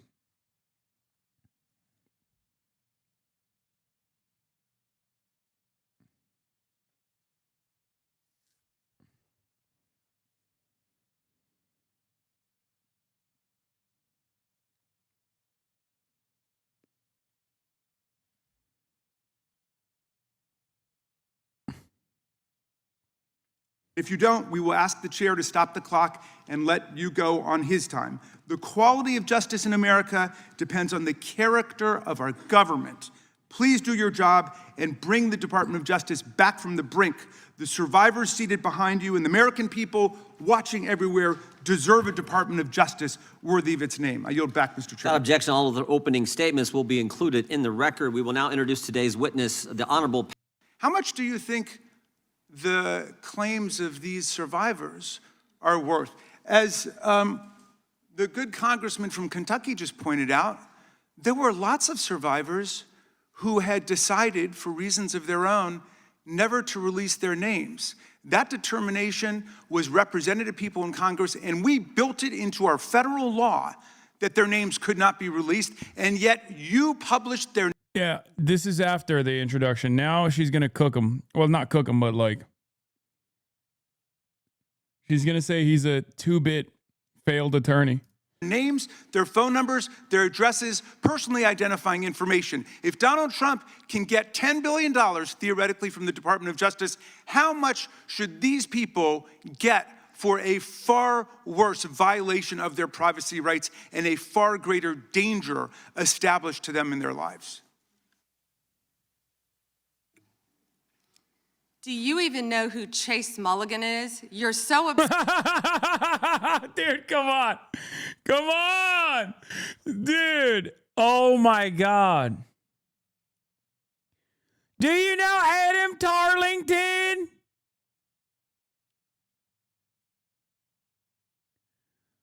I rest my case.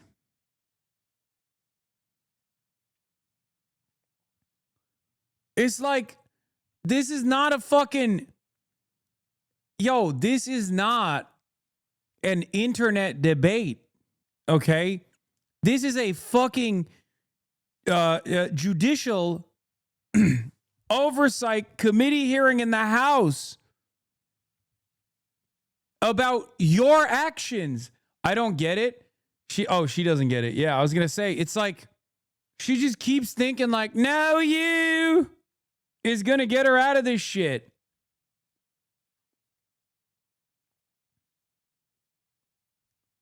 Brain poison.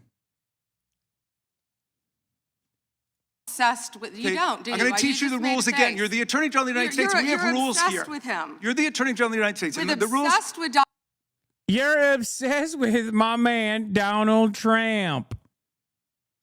You're obsessed with him. Stop using my man, Donald Trump, in vain. He is the Holy Lord. I'll say again. Do you know Connor Tarlington? That's right. Convicted felon. Connor Tarlington, convicted felon. Do you know him? I have different names. I have so many names of different felons in your district. Donald Trump. You have Trump derangement syndrome. Mr. Chairman, Chase I'd like my time Mulligan will be restored. I'd like my sentenced time next week restored. in your district. In your district, and you don't even know about it, about keeping children safe from online predators. Time belongs to the gentleman from Maryland. The gentleman can proceed. Yeah, and I want the whole country to look at this, because this is the Attorney General of the United States, whose job is law enforcement. We've never had a witness who has misunderstood our rules and been unable to conform his or her conduct to our rules before. We have only 5 minutes, and so we use our time to ask you specific questions. How long are you giving me to Excuse me, I'm not yielding to you right now. I'd like that second restored too. So, Ms. Bondi, the way it works is we ask you a question and you answer it, and if you go off on a wild goose chase, another tangent, you start reading statistics, or you start talking about stuff going on in our district. And by the way, I invite you to my district. Come to my district, but that's not what we're here to do today, okay? So, and you do that, then we're allowed to say we reclaim our time. At that point, you have to be quiet. You have no choice. You have to be quiet. So I hope you understand the rule at this point. Now, here's what I want to ask you. You're in law enforcement. We've seen all kinds of evidence of crimes. And when we go over to the Department of Justice for the 4 computers for every member of Congress, we see more evidence of crimes. Will you create a joint task force of the Department of Justice and governors and state attorney generals and district attorneys across the country to investigate the crimes that have taken place against these victims and more than 1,000 like them? The DOJ is not doing its job. Will you create a task force with state and local law enforcement to make that happen? Gentlelady can respond if she wants to. Do you know Mr. Hank Jedediah? He had a jaywalking conviction in your district. He was convicted. I'm not going anywhere with this train of thought. I just want to keep saying names of criminals. Criminals in your district.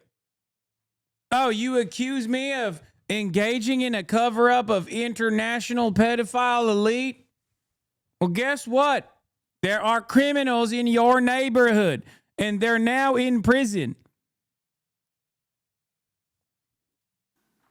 Thank you, Chairman. He called Chase Mulligan a wild goose chase and didn't even know who he was. He is a defendant in your own district who preyed on girls. Mr. Chairman. Well, you know what? If he were part of the Epstein investigation, you wouldn't do anything about it. Online chat.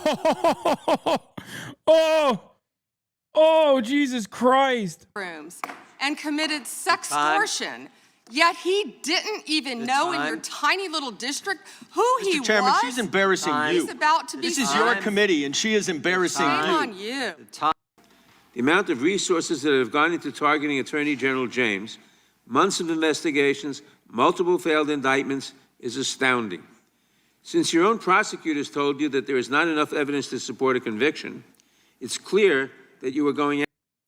Oh yeah, this is Fat Israel. A lot of people falsely said this is Greater Israel. It's not. It's just Israel but fat. Drawn by an Ehud Barak. In front of a Jeffrey Epstein, it looks like potentially a minor victim of Jeffrey Epstein. And in the background is just right there. After her simply because she held President Trump accountable and he wants to punish her. And she is just one name on a long list of Trump political enemies that DOJ is reportedly targeting. From Jerome Powell and Lisa Cook at the Federal Reserve to James Comey, numerous Democratic members of Congress, John Brennan, Jack Smith, Democratic officials in Minnesota, Chris Krebs, Miles Taylors, and more. And those are just the ones we know about. In contrast to these politically motivated investigations, grasping at something they can charge their enemies with, we now have concrete evidence of disgusting criminality revealed in the Epstein files. So I really have just one question for you. How many of Epstein's co-conspirators have you indicted? How many perpetrators are you even investigating?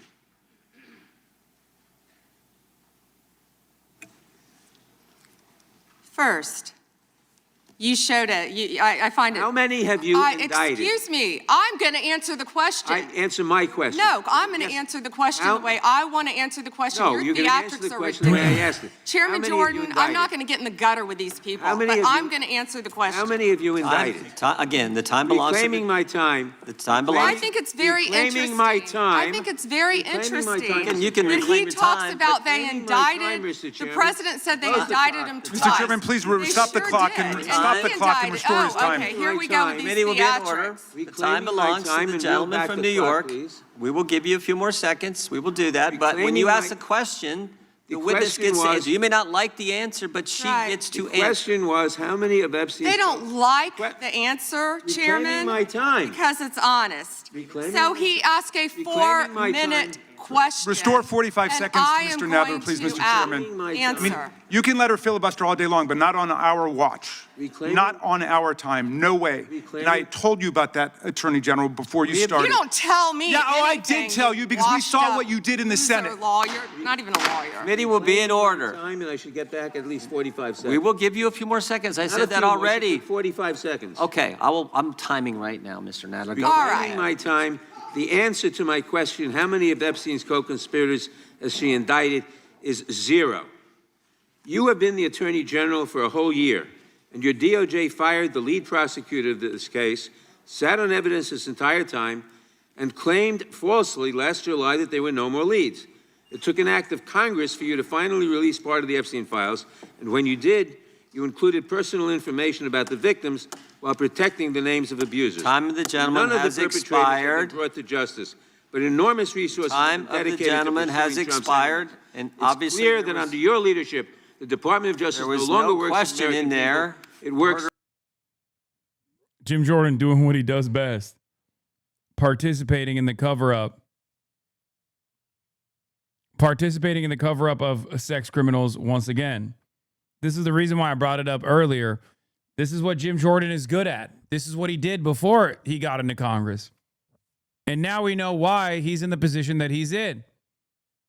He's Mr. Pedophilia Defender. Ohio pedophiles, too. Once again, this time it's a different Ohio pedophile, but one that was still connected to the previous Ohio pedophilia scandal that he was a participant in.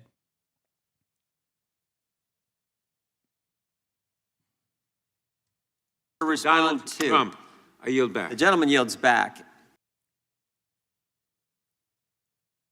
First, he brought up the president saying they indicted me twice. They sure did. They tried to impeach him twice. And you, Mr. Nadler, were one of the leads on the impeachment. I was on the other side. I lived that with you. During impeachment, you said the president conspired, sought foreign interference in the 2016 election. Robert Mueller found no evidence, none, of foreign interference in 2016. Have you apologized to President Trump? Have you apologized to President Trump, all of you who participated in those impeachment hearings against Donald Trump? You all should be apologizing. You sit here and you attack the president, and I am not going to have it. I'm not going to put up with it. You know, all they want to do, the American people need to know this. They are talking about Epstein today. This has been around since the Obama administration. This administration released over 3 million pages of documents, over 3 million, and Donald Trump signed that law to release all of those documents. He is the most transparent president in the nation's history.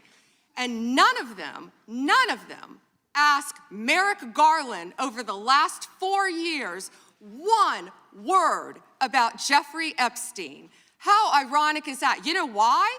Because Donald Trump, the Dow right now is over, the Dow is over $50,000. I don't know why. Oh, fuck yeah. Wow. You're here telling me that my pedophile president, the greatest pedophile of all time, is directing me, his loyal servant, to protect all of his other pedophile butt buddies. Well, I'm here to tell you that those same pedophiles are making so much money on the stock market, sir. Do you understand how much those pedophiles are also getting wealthier in the hands of the pedophile presidency? I'm going to use this excuse as anytime someone asks me why I've done something wrong. Why you're laughing, you're a great stock trader, as I hear, Raskin. The Dow is over 50,000 right now. The S&P at almost 7,000. And the NASDAQ smashing records. Americans' 401ks and retirement savings are booming. That's what we should be talking about. We should be talking about making Americans safe. We should be talking about, what does a Dow have to do with anything? That's what they just asked. Are you kidding? Somebody say you're a sex criminal. What are you going to say? Nuh-uh. Yeah. It turns out we are saying that. Like, we are hearing people say that. It turns out you just say, first you say nuh-uh, and then you say, no, you.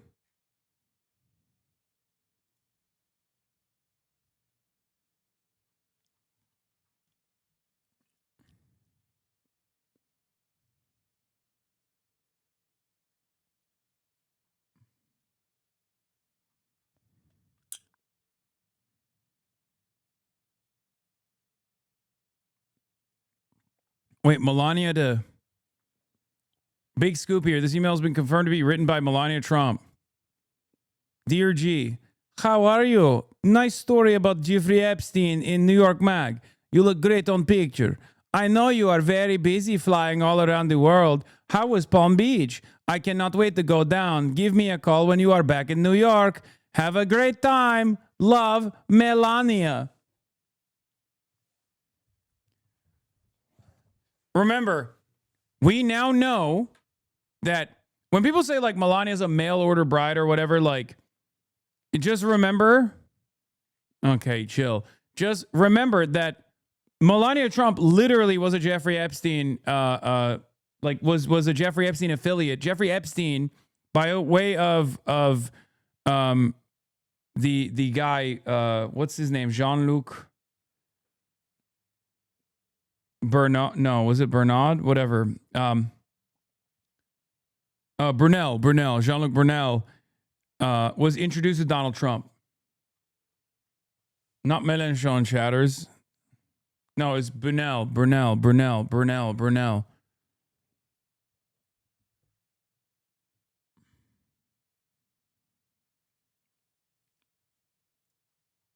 Another pedophile sex trafficker who died in prison. What is this? Check out this clip. Stable Ronaldo just streaming, just chatting. Out Sweden, to be honest. Yeah, and I would love to, but I would love to take all of y'all to Sweden, to be honest. That would be sick. A child in the road? Oh, Jesus fucking Christ. Gosh. He's dead. Well, that's his brother right in front of us, I think. Yes? Oh, that was a bigger one. Oh, I don't know why you sent me that clip, but Stable Ronaldo is very funny.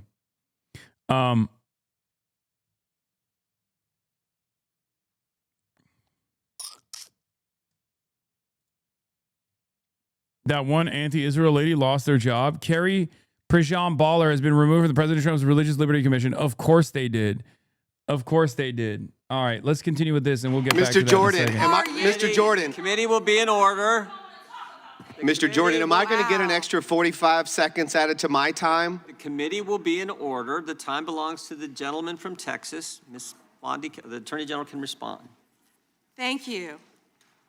The Dow has shattered 50,000 for the first time. This is crazy. They said it couldn't be done in 4 years, yet President Trump has done it in 1 year. National median rents have fallen to a 4-year low thanks to Donald Trump. That's why they want to focus on Epstein and our most transparent president in the nation's history. The murder rate, as I said, has plummeted to a 125-year low thanks to Donald Trump. For an unprecedented 9 straight months, there were 0 illegal border crossings at the southern border. That's what we should be focused on. Oh my God. All the great work that this president has done and will continue to do to keep America safe and to make Americans safe. Quote, if you come for law enforcement, the Trump administration will come for you, end quote. I want to show you just a brief video. It's about 30 seconds, and I'll ask you a couple questions about it. You guys are disgusting, man. Hey, you guys are disgusting. I'm former law enforcement. You're disgusting. You are the Nazi. You are the Gestapo. You can't see it because you're chasing your pension, right? Pension. Your retirement, right? That's what runs your life, your retirement. The sad thing is they're not even going to get their pension because it's going to be worthless. And shame on you. Shame on you. Shame on you. Yeah. Fuck that. Yeah.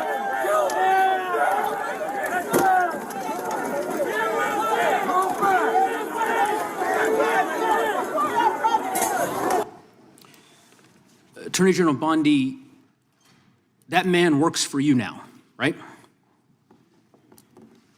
Who was that, Congressman? Oh my God. Wait, what? Okay. I didn't think they were going there. What? Hey, yo, what?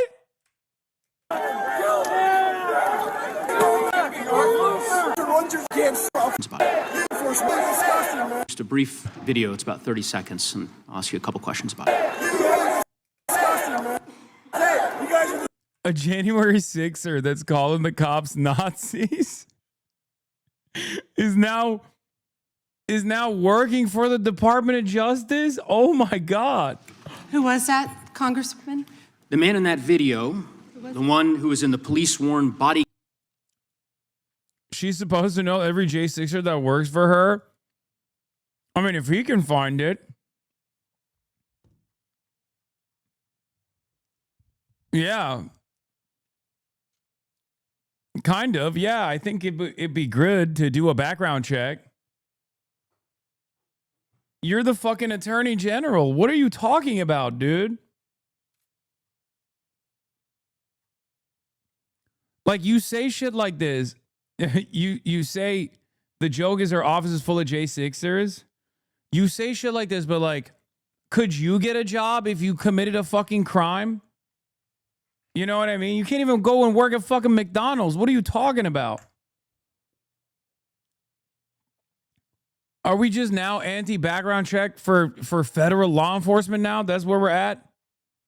Cam footage, the one allegedly yelling, "Kill him," at police officers on January 6th. His name is Jared Wise. He does work for us. He works for you at the Department of he Justice. does. He does. This is an individual whom a federal grand jury indicted for 2 felonies and 4 misdemeanors related to his... He wasn't even randomly there. Bro, he was fucking indicted. Oh my God. Oh, that's so fucking sick, dude. That's awesome. Oh, that's great. Participation in the attack on January 6th. One of those charges was forcibly assaulting, resisting, opposing, impeding, intimidating, and interfering with police with the intent to commit another felony. This is who you choose as the Chief Law Enforcement Officer of the United States of America to hire at the Department of Justice. Someone on video yelling, "Kill him," at police officers, right? I believe he was pardoned by President Trump. Oh, he was. That makes it so much better. Oh, that's awesome. I believe he was pardoned by President Trump. Oh, shit, my bad. Oh, that's so sick. That's so sick. What can you say? I mean, remember, this entire hearing is about Donald Trump misusing the law and defending his buddies, and how the Attorney General is basically doing exactly that at his command. Pardoned. You're right. You're right. Pardoned by President Trump for his offense. Pardoned for yelling, "Kill him," at police officers. And yet you expect hardworking police officers across the country to believe that you take law enforcement seriously. You could imagine the reaction of so many folks across the country hearing the Chief Law Enforcement Officer of the United States refuse to even condemn what that individual whom you've now hired did. But in any event, let's talk a little bit about some of the other divisions within the Department of Justice and what's happened over the last year. You're familiar with the Public Integrity section of the DOJ's criminal division. I think it's referred to as PIN. Is that right? Yes. Okay. Do you know which presidential administration under which the PIN was first created? I can tell you what administration that the weaponization was ended under. I'll reclaim my time. This wasn't a trick question. You don't get to Madam Attorney reclaim General. your time. Madam Attorney General. Because I don't like it. Mr. Chairman, will you explain to the witness that he does reclaim his time? Because I don't answer a question to your satisfaction. Mr. Chairman. Madam Attorney General, the time belongs to the gentleman from Colorado. The president under which PIN was created was Gerald Ford. It was created after Watergate. I'm not asking a question, Madam Attorney General. The administration under which it was created was Gerald Ford. When you first started as the Attorney General of the United States, there were 35 people working in that office. There are now 2 people working in that office because you have gutted it. How many people work for the National Cryptocurrency Enforcement Team in the criminal division today? Can I answer the question about PIN? I've asked you a question. How many You've people asked work? me a question, but you don't How want many the answer. people work I'm not for the gonna answer your National questions the way you Cryptocurrency want. Enforcement Team? You won't answer how many I'll people? answer PIN. You.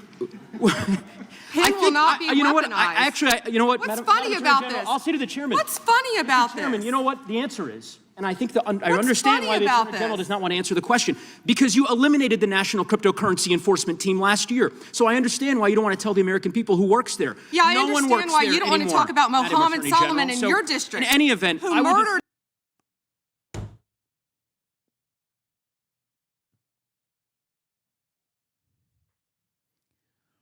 I'm not kidding when I say this. I don't think that people are going to sit around and be like, that's based, like she's cooking them. You know what I mean? That's part of the reason why even Asmonfold, from what I understand, is not defending Pam Bondi and saying Pam Bondi's response here has been disastrous. Mr. Chairman, will you stop the clock so his time is not wasted by the witness? I've been very generous with allowing extra time when we have these little disputes. I understand. You got the time, Mr. Goose. I might as well. Yeah, she has this burn book where she has these witty comebacks for every congressperson I know. And we saw an image of that. Where is it? Where the fuck is it? God damn it. Hold on. Oh, here it is. She literally had their search histories just so she could like attack them on, like, she had their search. She looked at their search histories on what they looked in the Epstein files. So she had a counter, and she got the DOJ to pull, the Department of Justice to basically pull information about every single person and their districts and criminals in their districts, to bring up criminals doing crime in their districts who are convicted, by the way. No, it's literally, it's a physical, the burn book is not a joke. It's a physical thing.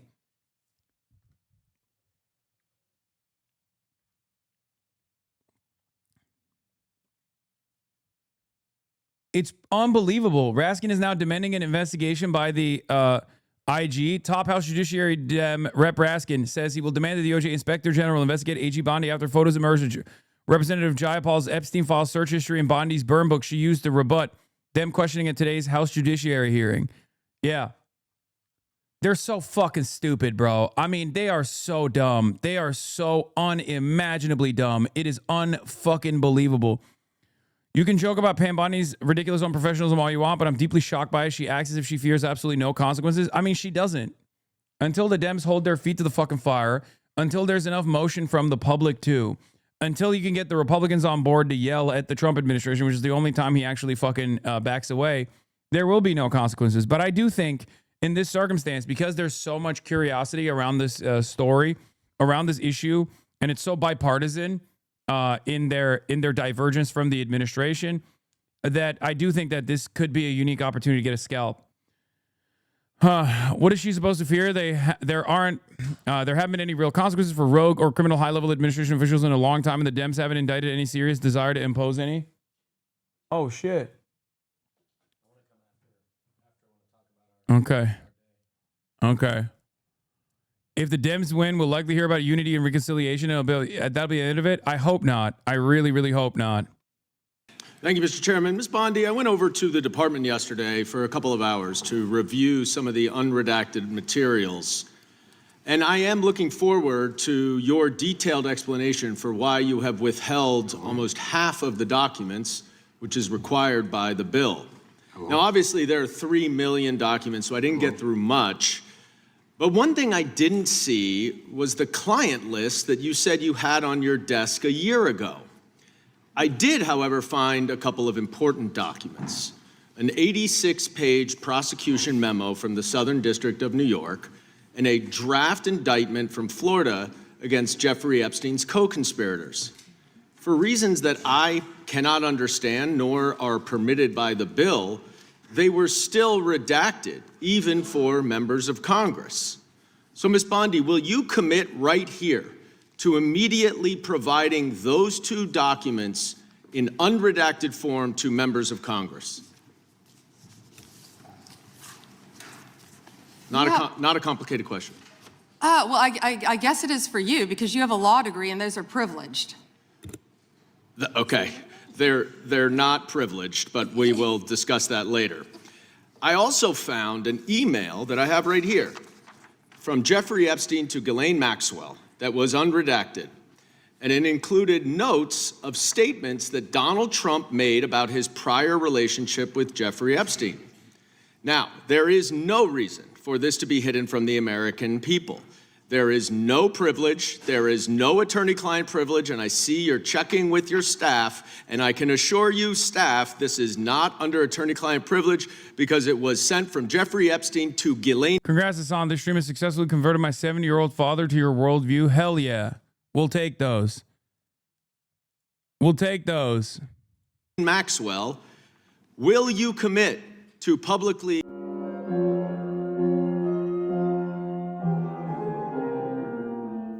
the unredacted version of this so that the American people can understand the extent of Donald Trump's lies about his relationship with Jeffrey Epstein? You're about as good of a lawyer today as you were when you tried to impeach President Trump in 2016. Have you apologized for that in 2019? So will you unredact this? Will you were unredact lead this? counsel on that. Privileged. I'm asking you, will you unredact this? Privileged. Privileged, of course. I look forward to discussing this more. Now, these are obviously improper redactions. And let me to stop for a protect- minute. I'm talking. I'm If they're talking. not privileged, Quiet. don't yell at me. If they're not Mr. Chairman, would you privileged- stop the Even though clock? you This is use- on your time. It's not on Mr. If they're Goldman. not Even though you privileged, used your if we review improper them and they're not- redactions you'll like my answer. to If we continue review to them and they're not protect privileged, Donald Time belongs to we the will member. be happy to release them. We'll after stop the review. clock. We'll stop the clock. Time belongs to the member. Go ahead.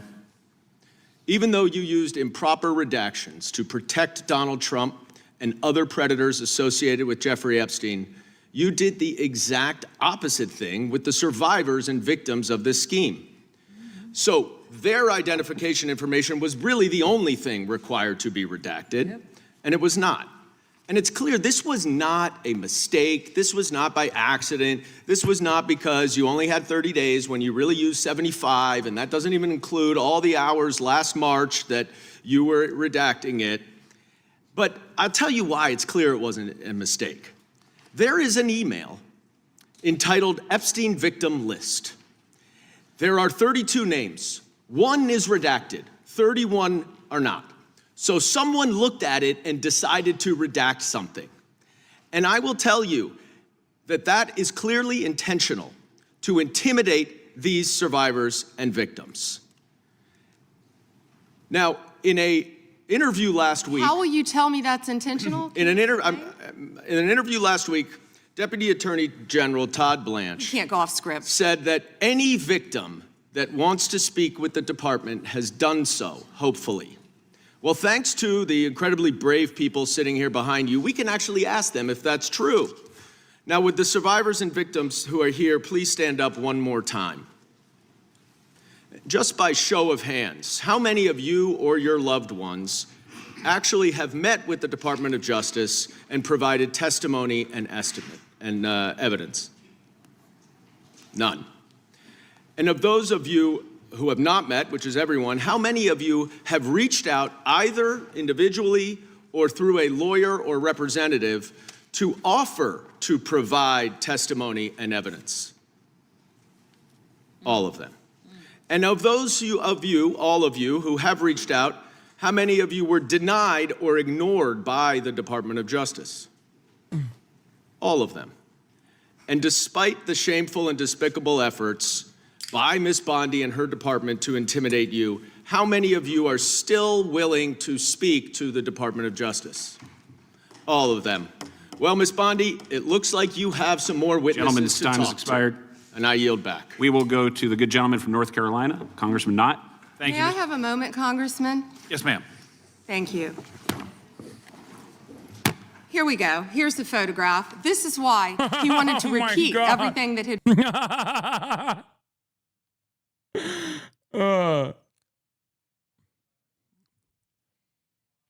Bro, she has one move, dude.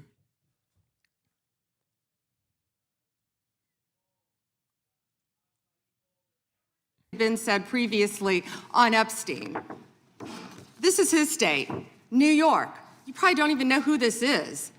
Wahid Mohammed from Afghanistan. Yes, because I'm no longer a prosecutor. Convicted of assault. Wow, he represents New York.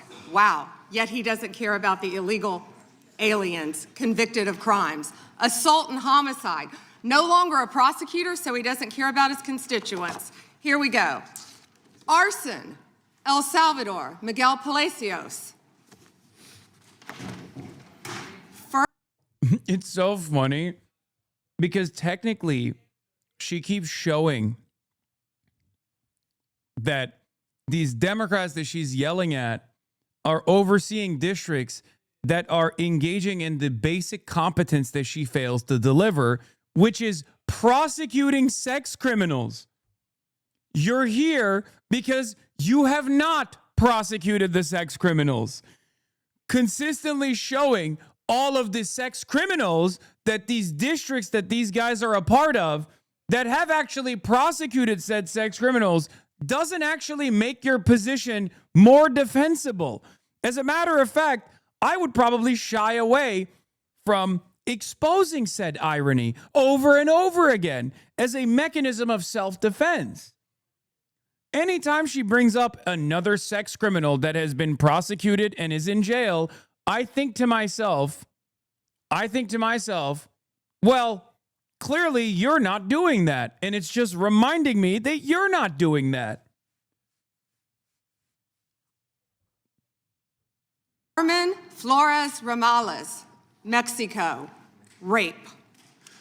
Let's talk about the 70% of immigrants who are detained without a criminal conviction or arrest. Stop the clock. Stop the clock. Time belongs to Congressman Knott. So help you God. I did. From America's top prosecutor, it was pure theater. I'm going to answer the question. You, Mr. Nadler, were one of the leads on the impeachment. Only 2 people voted against it, and you were one of them, hypocrite. Pam Bondi came in punching.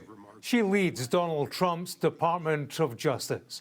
And this was an appearance before the Judiciary Committee, a job review. She has a poor rating with survivors of Jeffrey Epstein. It's good to see you. They made their feelings clear in a news conference beforehand. The people who have harmed us, they are hidden, while survivors have been exposed.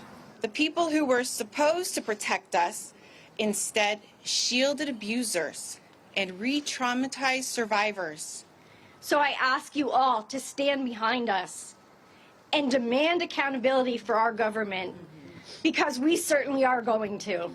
We stand here today, united and strong, and we are asking for something simple. Treat us like human beings. Those same survivors were inside for the committee hearing over Pam Bondi's shoulder. Not that she looked back. The harm that it has done to the survivors who are standing right behind you and are waiting for you to turn to them and apologize for what your Department of Justice has done. Members get to ask the questions, the witness gets to answer in the way they want to answer. The Attorney General can That's respond. not accurate, Mr. Chairman. Because she doesn't like the my time. answer. Epstein was top of the agenda. Survivors and alleged perpetrators. I find it absolutely despicable that you sought to protect Epstein's clients, like former Prince Andrew. Given the evidence, Pam Bondi was asked, why had she ruled out prosecutions? Please put the photos back up. These 2 photos staring you in the... This was a real cook, by the way. Respect. Yeah, I already saw this. I'm gonna be watching this later. The NSFW channel. Yeah, this guy fucking literally another one of my sex criminal pervert haters. Face or evidence. I won't post a link as a dude's loser is a slur user, but that R-word finder account made a post talking shit about Bondi proves how correct you were about Chud's not vibing with his performance. Yes! Always. This is why motherfuckers tune in. This is why motherfuckers tune in. This is why people sponsor the Piker Broadcasting Service to learn about tomorrow's news today.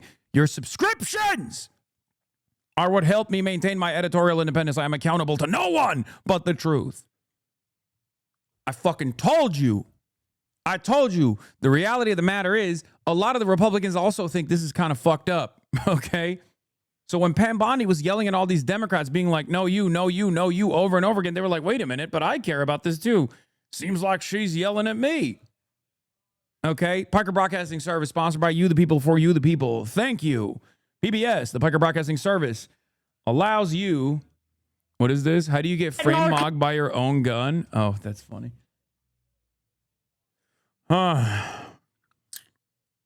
So bad.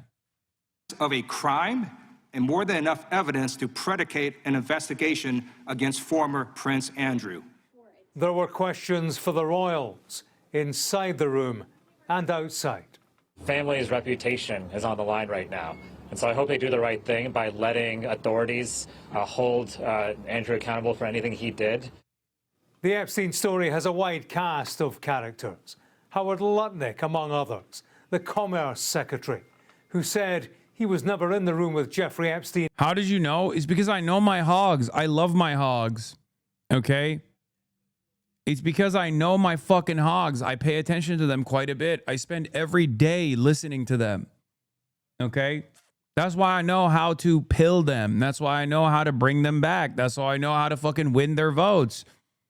And that's how I know how to make them angry. Okay, make them angry and negatively polarize them. That's why I fucking yell at the Democrats all the fucking time. The SA update, I joined my local chapter and now I'm in the group chat. Thanks, Hasan. Finally found my people in a sea of MAGA. Hell yeah.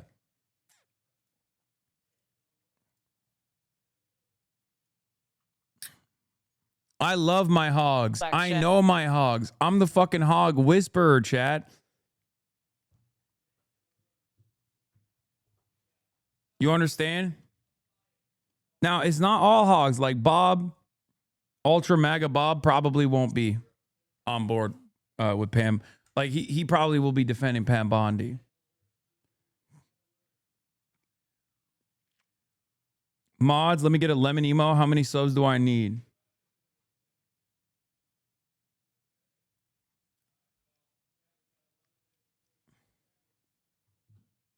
Yeah, Burgles, thank you for the 10 community gift of subs, by the way. Yeah, you can also gift others subs as well to continue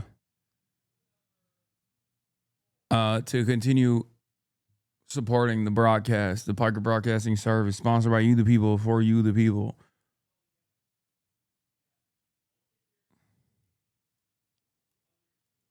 After 2005, but the files show they were in business together as recently as 2014.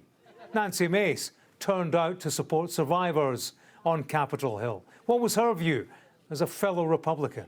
Should Howard Lutnick resign? Going to lunch with someone isn't a reason for resignation. He was in business with Jeffrey Epstein long after he said that he was. Right. Again, not telling the truth isn't a reason to fire people, but however... Wait, what?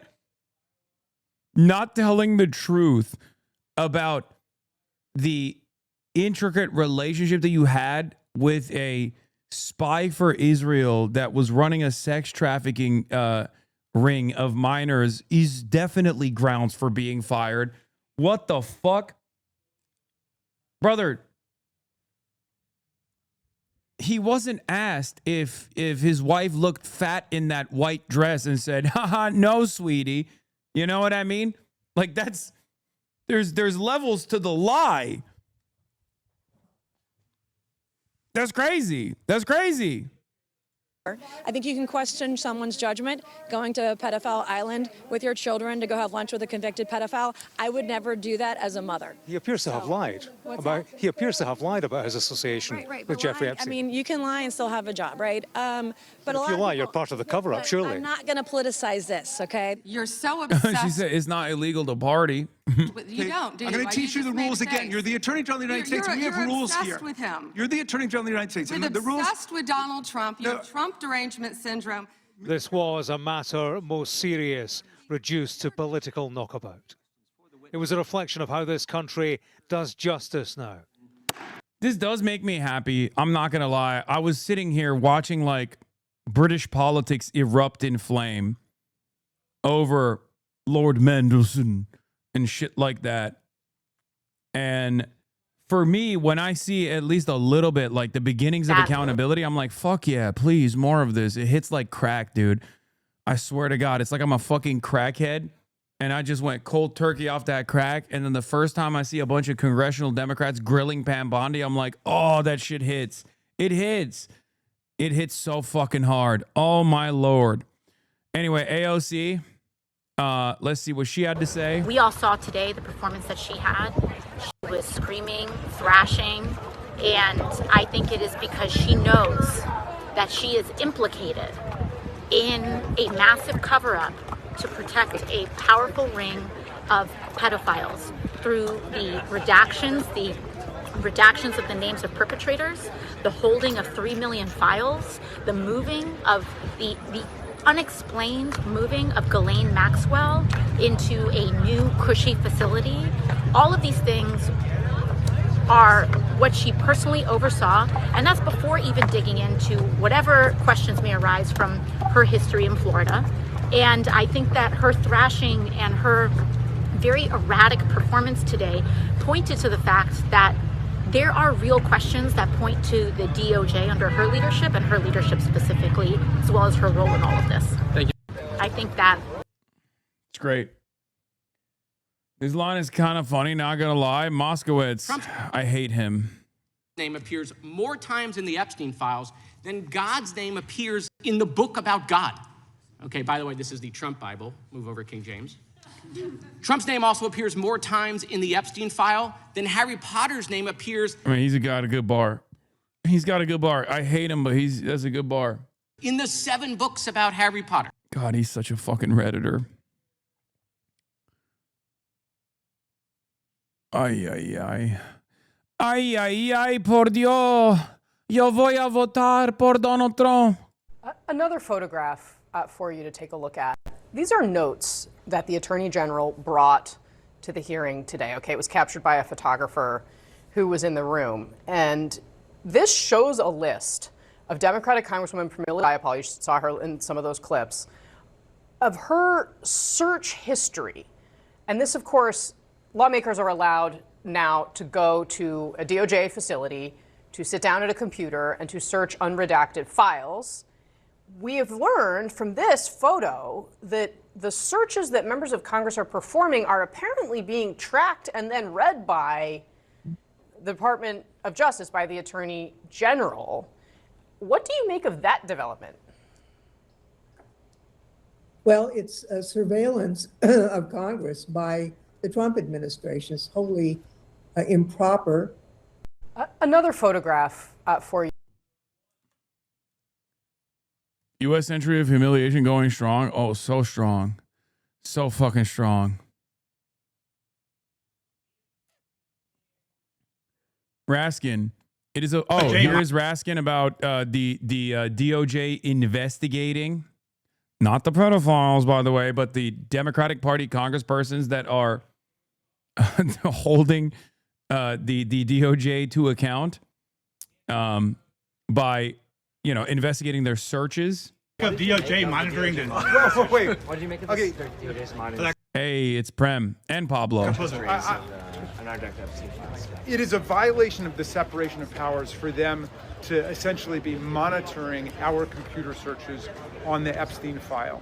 So I think it's outrageous that they would do that, and it's Orwellian, and we're going to have some more to say about it soon. Do you know if Congresswoman Jayapal was the only person? We have reason to believe that it was happening to everybody who went over there, that they were monitoring everybody's computer searches. What gives you reason to believe that? We'll be... Monitoring is Watergate, by the way. Dog, I don't know how to explain this to you. I talked about it earlier, but like... every day is Watergate. And if every day is Watergate, then no day is Watergate. You know what I mean? Like, we're doing multiple Watergates a day.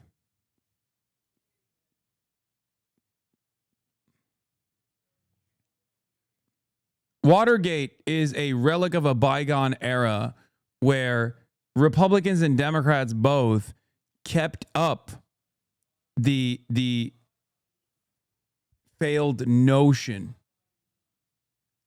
the now completely lost notion that, like, there is a level of institutional stability that you need to place above your own personal ambitions. Like, it only works if the people involved and the people that are willing to call out the people involved, regardless of party affiliation, are more invested in maintaining the American government's infallibility, its stability, rather than doing dear leader loyalty towards one individual.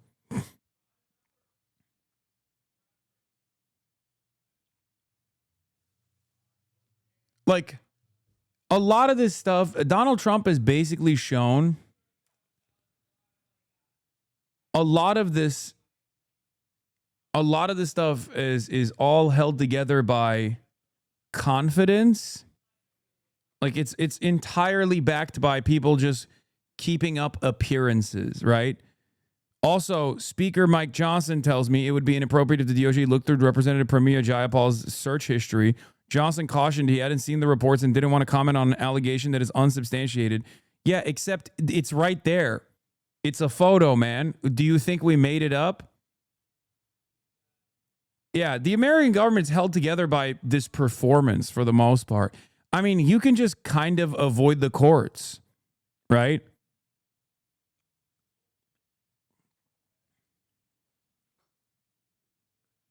Yeah, they had to at a time because it was a dual polar world with the USSR existing. If the U.S. didn't fake a veneer of institutionalism, then the people would start to question the legitimacy of its hegemony. I mean, there is a dual polar world right now, but it's very clear to me that the way that the Republicans want to deal with it is like, no, we're fascists now. Might is right politics around the globe. Might is right politics at the domestic front. We will dominate all of our enemies. And I think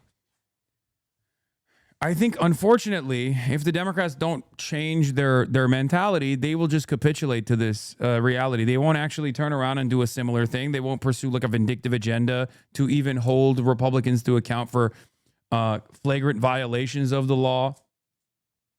You know?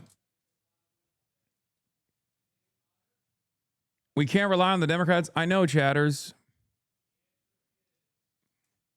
But we got nothing else. But luckily for us, you know, Gavin Newsom is going to be the president, or at least the presidential candidate. You know, he'll do the job. He'll do it. Yeah.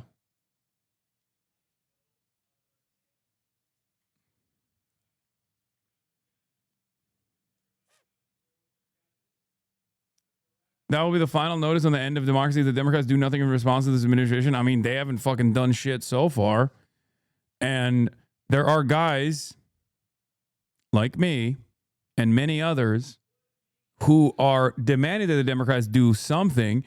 And it seems like the libtard brigade is more invested in yelling at us for holding Democrats to account, to hold their feet to the fire, to actually do something.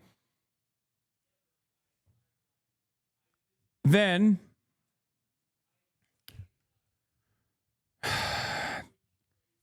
the Democrats themselves.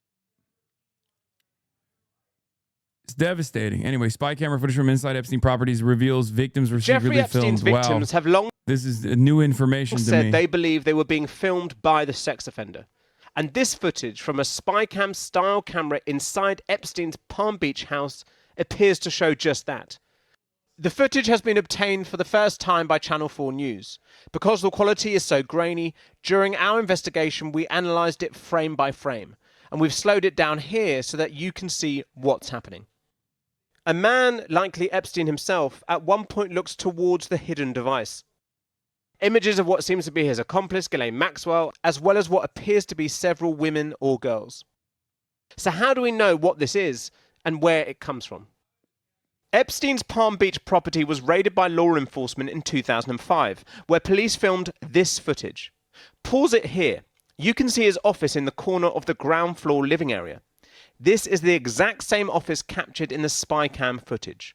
We can match up some features like the stairway pattern in the shelves, the two small bookshelves above a larger middle shelf, a framed painting, behind an oversized lampshade, and an ornamental plate on the top middle shelf. So where is this spy cam in the office? Well, we believe it's here. And in the footage of the 2005 police raid, we can see that there is what looks like a wide clock positioned on a low side table facing the desk. In a 2006 affidavit from Palm Beach detective Joseph Recarey, the man who led investigations into Epstein during the 2000s, he said that there were two covert cameras hidden within clocks, one in the garage and another in the library area. He adds that a computer was located which was believed to contain the images from the cameras, and that all of these images appeared to come from the one positioned behind Epstein's desk. And then in a 2010 deposition, Detective Recarey said that despite the lighting being poor and not being 100%, he thought that it was Mr. Epstein in the videos, adding, "You know, I can say the female did appear to be redacted word. One of the assistants appeared to be redacted word. You know, that kind of thing." Now, one police report states that Epstein bought and installed a hidden clock camera himself, but in this deposition, the police suggest that they themselves may have actually helped Epstein install it following a 2003 burglary at his home. The newly uncovered spy cam footage, part of millions of documents released in the Epstein files, appears to show a moment of intimate contact at Epstein's desk involving an unidentified woman or girl. That's why we can't play it in full. Epstein's victims repeatedly said they believed they had been filmed. Elsewhere in the footage, a man we believe to be Epstein emerges in a bathrobe. And this is all just from one spy camera in the 2000s. Epstein had a vast, elaborate, and secretive surveillance system across his properties. Why are you guys still talking about this? The Dow was 5,000. The Dow hit 50,000. I don't understand. Shut the fuck up. All of Jeffrey Epstein's friends are making so much money, dude. We're Dow maxing. Looking good, King.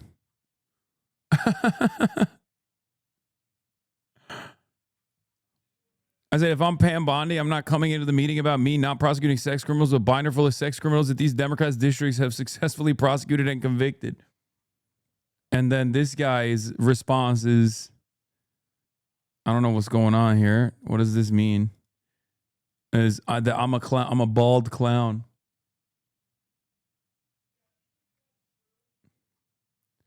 Low key, bro. That doesn't even look that bad. Yeah. Yeah, this is me if I was Asmongold.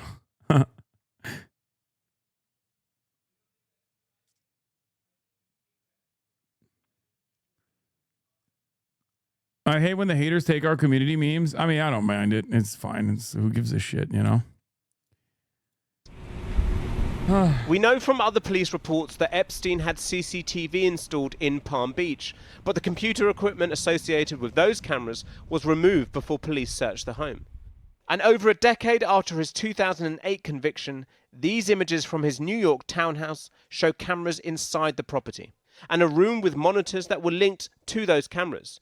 That room was behind a door that read 24-hour video surveillance. Yet this footage from Palm Beach, identified by Channel 4 News, remains the only covert surveillance footage the public has seen so far. Well, back to our main news now. The US Attorney General Pam Bondi has faced angry scenes in Congress as she was questioned over her handling of the Epstein files and urged to apologise to survivors. Let's go to our US editor, Anushka Astana. You know, I was sitting in that room when the hearing started, listening to Pam Bondi, and the atmosphere in there was incredibly charged. It was divided politically, as it so often is here. In the US, the Republicans on one side being nice to the Attorney General, the Democrats really quite furious. They were getting people to hold up examples of redactions outside of the Epstein files. They were arguing that the files were incomplete, that too many victims had been revealed, and that too many men's names had still not been put out there. Pam Bondi responded pretty testily on all of it. Behind her were a line of survivors, and actually two of them I saw last night. I sat down with them. I spoke to them. They said they are happy that these files are getting out there, but they are not satisfied. It is not enough. They want co-conspirators' name. They were furious to hear Ghislaine Maxwell, a close confidant of Jeffrey Epstein's, say that she was pleading the fifth, remaining silent on Monday, and would only speak if President Trump pardoned her. At one point, a senior Democrat raised the issue of Andrew Mountbatten Windsor, and he basically... I do want to also talk about the limitations of gender war style commentary that I sometimes hear from people where they're like, this Epstein stuff has shown me once again that it's always men. The reason why this is a silly argument is because obviously one of the main villains in this story is Ghislaine Maxwell, a woman, okay? A woman. But also, Republicans abuse that line all the time. Pam Bondi is a woman. The Trump administration is staffed with a shit ton of women. Okay? Like, there's no reason to talk about, like, how this is a male-specific version of crimes that are taking place. Like, the Republicans have shown us that it is more likely that the fascist continuation of this administration is probably going to be a woman, okay? We can't be doing this. Like, you have to tackle chuds. You're going to get cooked by your community, but I agree. No, you have to tackle the chuds. You have to tackle the fundies. You have to tackle the fundamentalists, not on the basis of like their femininity or masculinity. Yeah, this is what I was talking about. This Epstein shit is really making me feel like any man would gladly try pedophilia if given the opportunity, which is a sinking feeling like none I have ever experienced before. Like, what are we doing? Like, that's a crazy fucking...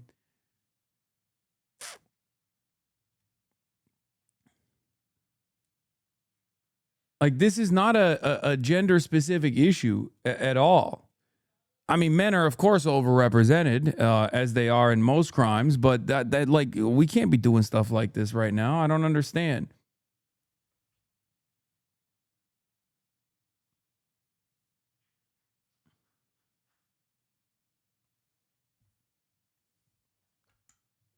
Yes, this is why I've been warning about Tulsi Gabbard. Yeah, Tulsi Gabbard.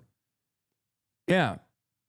If you want, you can talk about patriarchy and how, because primarily, like, the entirety of the victims are women, and patriarchy abso-fucking-lutely creates an environment where women can be predated on, and then a lot of people in positions of power, especially when you add in the class dynamic, because Jeffrey Epstein specifically sought after women from specific backgrounds, like very poor working class backgrounds.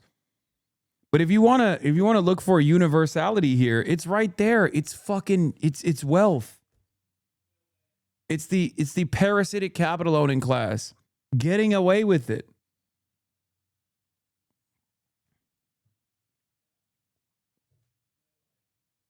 Especially because in this circumstance, it's like, you can talk about Ghislaine Maxwell upholding patriarchy, but the reality of the matter is Ghislaine Maxwell is a proud participant in the sexual assaults as well.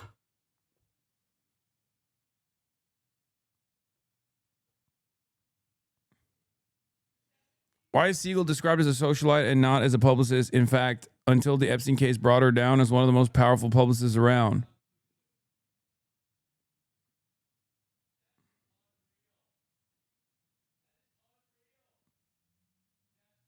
The whole point of this, from a gender dynamic, the point that matters, in my opinion, is that patriarchal constructs have made it so that a lot of people that otherwise might have looked into this turned a blind eye to it.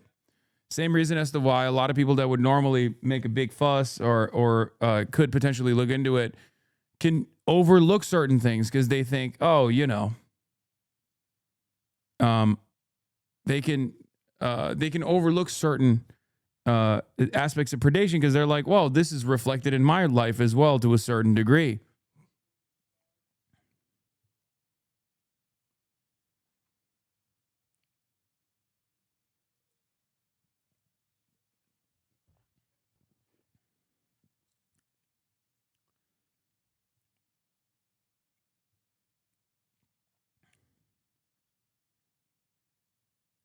Victoria Harvey literally said this. He knew everybody that was very powerful. So, like, if you were on the scene and you were powerful, like, to be honest, like, if you're not in those files, it would be an insult because it just means that you were a bit of a loser. Right. So the people who aren't in the files are losers. I do feel like there's a racial component to this too. You know damn well they wouldn't give a fuck if these were Eastern European women. No, Eastern European women were being trafficked. What are you talking about? It's like majority of the women that were trafficked were Eastern European women. What? Yes. Okay. Are you in the files? Well, of course I am, because it's any journalist that wrote about it. That's an astonishing attitude, isn't it? You're the loser because you're not in this.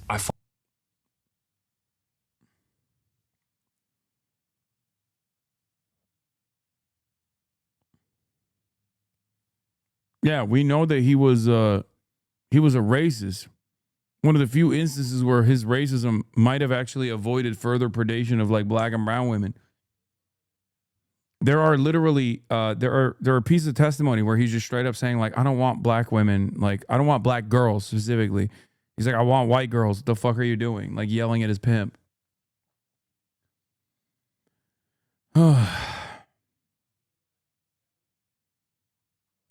A funny thing about Bondi's insults to members of Congress who had a serious question, and staff literally give her flashcards with individualized insults, but she couldn't memorize them, so you can see her shovel through them to find the flashcard insult that matches the member.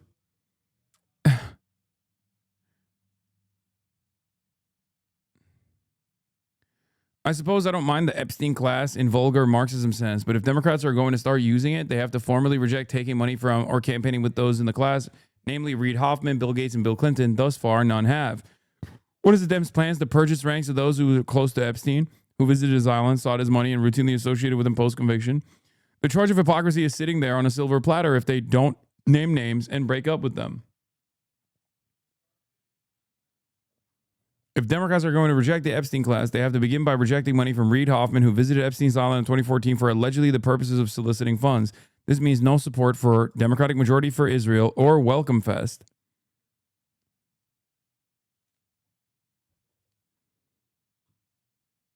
Didn't procure black or brown girls to himself, probably did so for others. Yeah.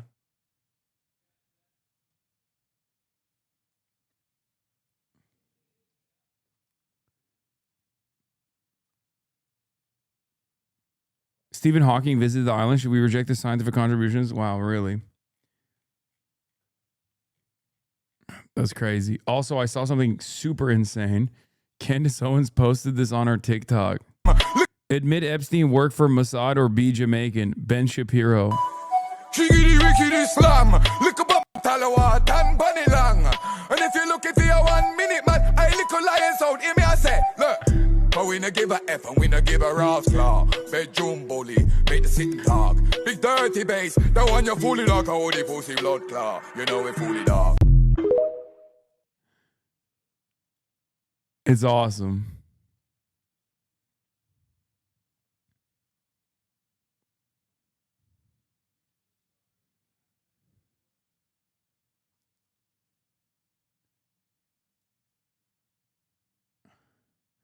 She's my queen. Yes. She's my queen. Speaking of Candace Owens, the most Israeli tweet of all time. What is this? Triggered much? No kid would even fuck you. They're calling it the most Israeli insult ever. Triggered much?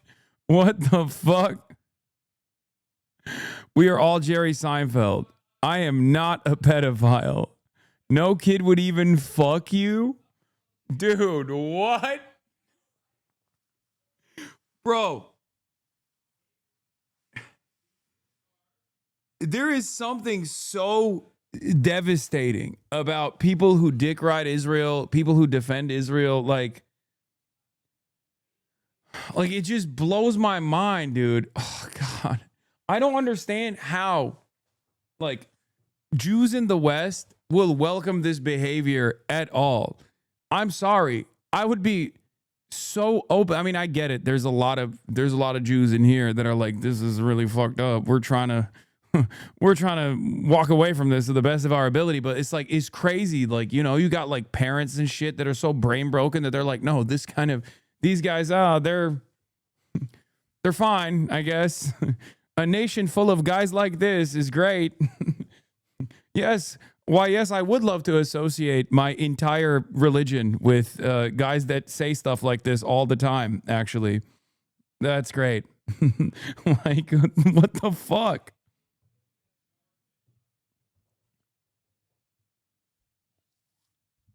It's fucking nutty.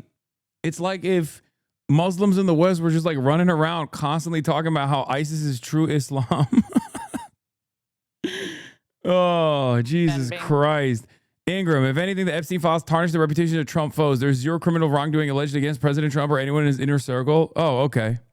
It's a deflection, bingo. And if anything, the Epstein files, by the way, tarnish the reputations of Trump foes and political adversaries, from British Prime Minister Keir Starmer to Bill Gates. So this hearing was much ado about nothing. The initial handling and messaging, and I said this at the time, surrounding Epstein, it wasn't great. But right now, there is zero criminal wrongdoing alleged against President Trump or anyone in his inner circle. Yeah, like Jeffrey Epstein. No criminal wrongdoing. Because Jeffrey Epstein was in his inner circle. Adam Lewis Klein, a Jew's only true enemy is an anti-Zionist. All other Jews, whatever their differences, remain bound together, living, as it were, in the collective soul pool of angelic realms. Ahavat Yisrael, Jewish solidarity is one hell of a drug.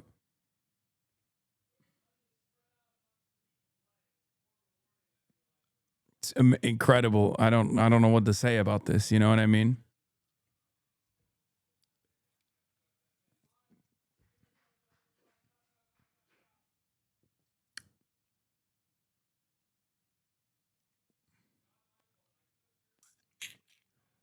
Today's been so much information that is fun. Smile. Oh, so much information that is fun. Basically said he thought it was despicable that the Department of Justice had sought to shut down any investigation into him. Pam Bondi's response to that was, you had this information when Democrats were in power. Right, and the questions are building over Andrew Mountbatten Windsor. Claiming the most infamous and prominent case of sexual abuse against women and girls is not all gendered is fucking insane, dude. Shaking my head. I knew we were getting here. I didn't say it's not entirely gendered. I said patriarchy plays a formative role in not listening to the victims early on and not actually putting an end to this early on. Okay? I said the idea that like every man, if given the opportunity, would become a pedophile is an insane thing to say, especially when you consider the reality that Ghislaine Maxwell was like the fucking linchpin. What the fuck?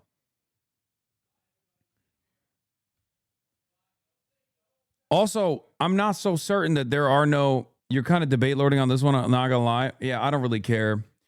It's not necessarily all that important, but women do play a fucking formative role in upholding the patriarchy. And this actually separates people like myself and people I hope in this community from rad libs who don't want to reckon with that reality, which is precisely the reason why Republicans, as I also brought up, will routinely make women their fucking primary soldiers in this battle. They dupe people into the false notion that like, well, there's a woman there. You know what I mean? Like, oh, come on. How bad could it be?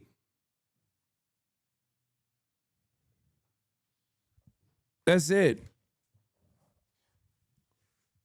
Its beneficiaries are men. That is a certainty. I mean, Pam Bondi is a very famous case of this. We've been fucking shitting on her all day.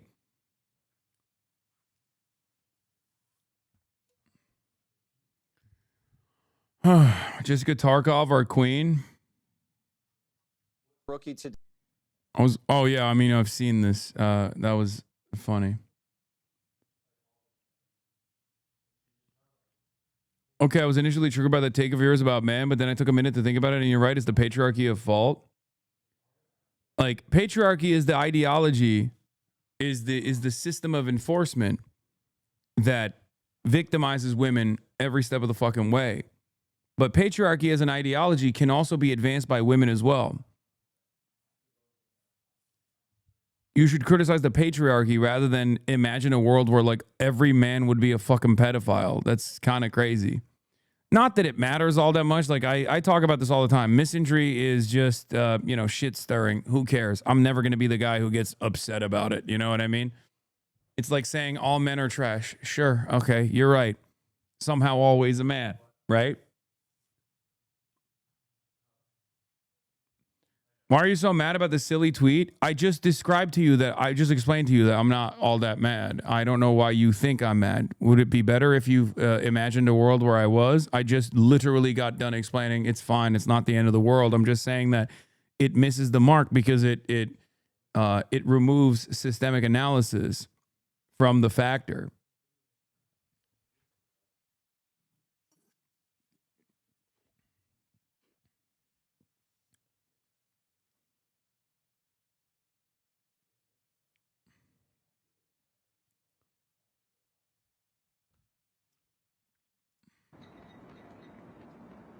Yeah, the questions are building back in the UK as well. We've heard today that Thames Valley Police are leading an ongoing assessment into whether there could be criminal acts that are revealed as a result. Why do you keep bringing up a random tweet just to shit on women too, as if this is a majority man issue by far? Oh my God. Yeah, we're not going to make it. You're the one who keeps relitigating it once again. Stop arguing dumb extreme claim just to do male victimization. It is always a man. You keep bringing it up, though. Why? Good luck, chatter. Have fun. You're right. every man is a rapist pedophile, myself included. I would totally be on the Epstein files if given the opportunity. And Ghislaine Maxwell is simply an innocent victim in the process. It's not about upholding patriarchy as a construct. It's actually just bioessentialism. You got it. Of the Epstein files, they say they have spoken to special Crown prosecutors at the CPS. They say that they are not going to comment now, but they are looking about whether a full investigation is required, whether there are criminal offences. And also we've had this intervention that you've mentioned by the former Prime Minister Gordon Brown, really quite a powerful intervention in an article in the New Statesman. He calls this the biggest political scandal in modern British history. He says there are things that link this to Britain that we're not looking at, including the use of airports in the UK. He talked about the Lolita Express, which transported survivors around. He says women mentioned in the Epstein files have not been talked to by British investigators, and that is what survivors have said to me as well. Gordon Brown said, I've been told privately that the investigations related to the former Prince Andrew did not properly check vital evidence of flights. I have asked police to look at that. That is enough of a reason for them to speak to Andrew. And meanwhile, survivors keep coming here. They keep coming to Capitol Hill, and their fight goes on. So good to see you. Epstein's survivors. Boys were victims too in the Epstein files, making it a gender issue as opposed to a class issue is changing these horrors from class war to a culture war, which is exactly what the owning class wants. Yes. 100%. But I don't want to fucking argue with people. You know what I mean?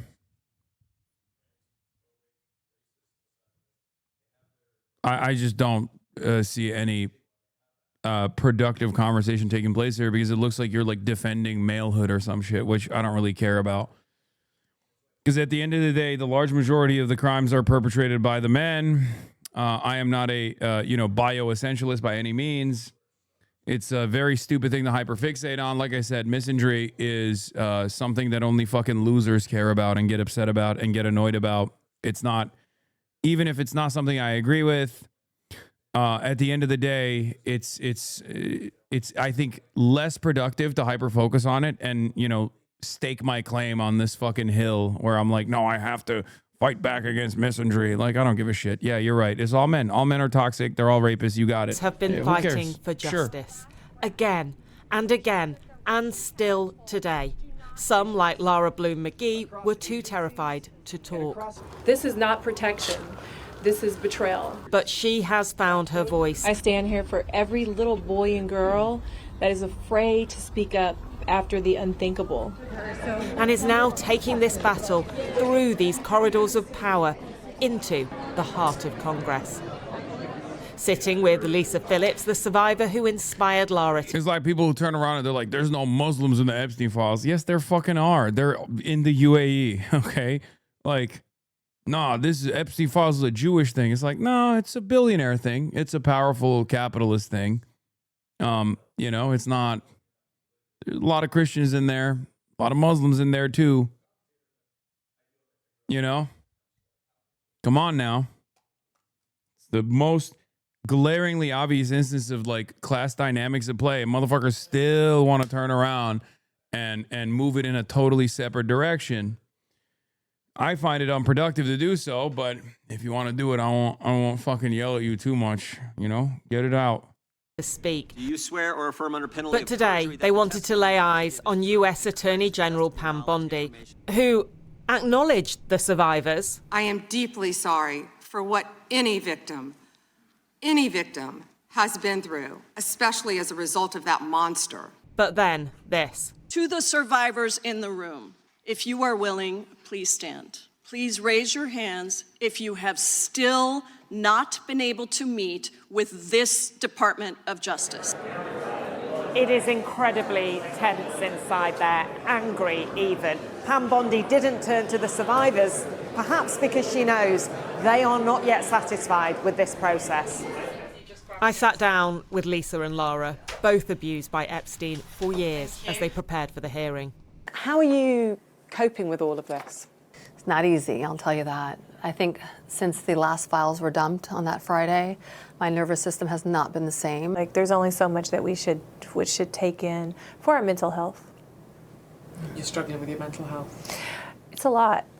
If you could directly ask Pam Bondi some questions, what do you want to see from her? How long do we have to wait for justice to be served? That's a good question. Inside Congress, Bondi was accused of failing to publish all the files, of redacting. These people's bravery is fucking nutty too. Even those who came before them as well, especially like Virginia Giuffre. It's just like you're really putting yourself out there, and you know, this administration and let's be real, previous administration as well haven't really shied away from assassinating people who speak out. Too many of Epstein's male friends, while accidentally revealing too many female victims. But she was having none of it. This administration released over 3 million pages of documents, and Donald Trump signed that law. He is the most transparent president in the nation's history. Bondi had clearly come ready for the fight. I'm going to answer the question. If they could maintain their composure, this isn't a circus, this is a hearing. I'm not going to get in the gutter for her theatrics. You can let her filibuster all day long, but not on our watch. And I told you about that, Attorney General, before you started. You don't tell me. Yeah, I anything, did tell you because we saw what you did in the Senate. Lawyer, not even a lawyer. Lisa and Laura came away feeling they still did not have answers. They had told me they wanted co-conspirators named, a fuller investigation saying no one from the Department of Justice had... Files were released unredacted. What should they do now? Keep quiet? Yes, the list of victims was initially unredacted. No, that's I mean, it's still brave to fucking put your face out there. What are you talking about? I'm sorry. Some of you motherfuckers don't even want to talk to the Uber driver that's delivering your chicken nuggets. And you're over here being like, hey, of course these people are going to come out and put their faces on international television as they are calling out some of the most powerful people on the planet who, up until this moment, after raping those people, have not even received a fraction of the fucking punishment that they deserve. So, you know, yeah, no, I'm going to say it's fucking brave, okay? Spoken to them. Do you think it was possible to have been in Epstein's orbit, to have been at his dinner parties, to have been I don't one of even his want close to talk friends, to you. Why and not? to not have known what was going on? That's a hard one. If it was someone that was around quite a bit, they absolutely knew what was going on. If you were just, you know, I met him one time, I was invited to a dinner party, no. But it didn't take too long. No, because he wore his perversions. Yes. Very outward. They said Epstein regularly talked about his powerful friends, including the one in the British royal family. After an incident that happened, I had asked him about Prince Andrew. He made a reference that this was the one person that had more of a perversion or a love for young girls than he did. About Prince Andrew? Yeah. And do you think he was talking about underage girls? I don't know that. He was just saying, because like I said, he was talking about his perversion. Andrew Mountbatten Windsor has always denied wrongdoing. The survivors of Jeffrey Epstein think there is so much more to come, but this fight that they have been mounting for years now has clear momentum, forcing revelation after revelation that never failed to shock. Now, they want people held accountable. Well, earlier I spoke to Melanie Stansbury, a Democratic congresswoman from New Mexico, who's a member of the House Oversight Committee, which is investigating the Epstein files. And I asked her if she could give us a... Bro, they said some victims hadn't come out to people close to them and they learned about it from the files. It's fucking disgusting. It almost feels like a threat. Yeah. Because remember, a lot of you don't understand this. You know, contrary to my naysayers, I try to empathize to the best of my ability and understand where people are coming from.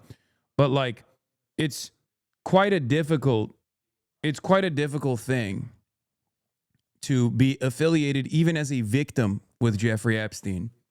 Okay? Like, especially when there's always, due to patriarchal constructs, the way that society is designed, there is always going to be an air of victim blaming.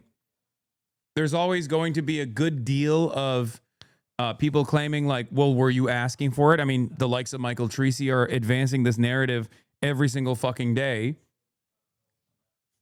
I think part of the reason why it hasn't stuck this time around is literally because of the billionaire superstar status of so many of these like other co-conspirators that people haven't moved on to victim blaming and saying, oh, these are all fucking sexy ass models. They probably wanted it. They probably deserved it. Like, they haven't done that. Okay?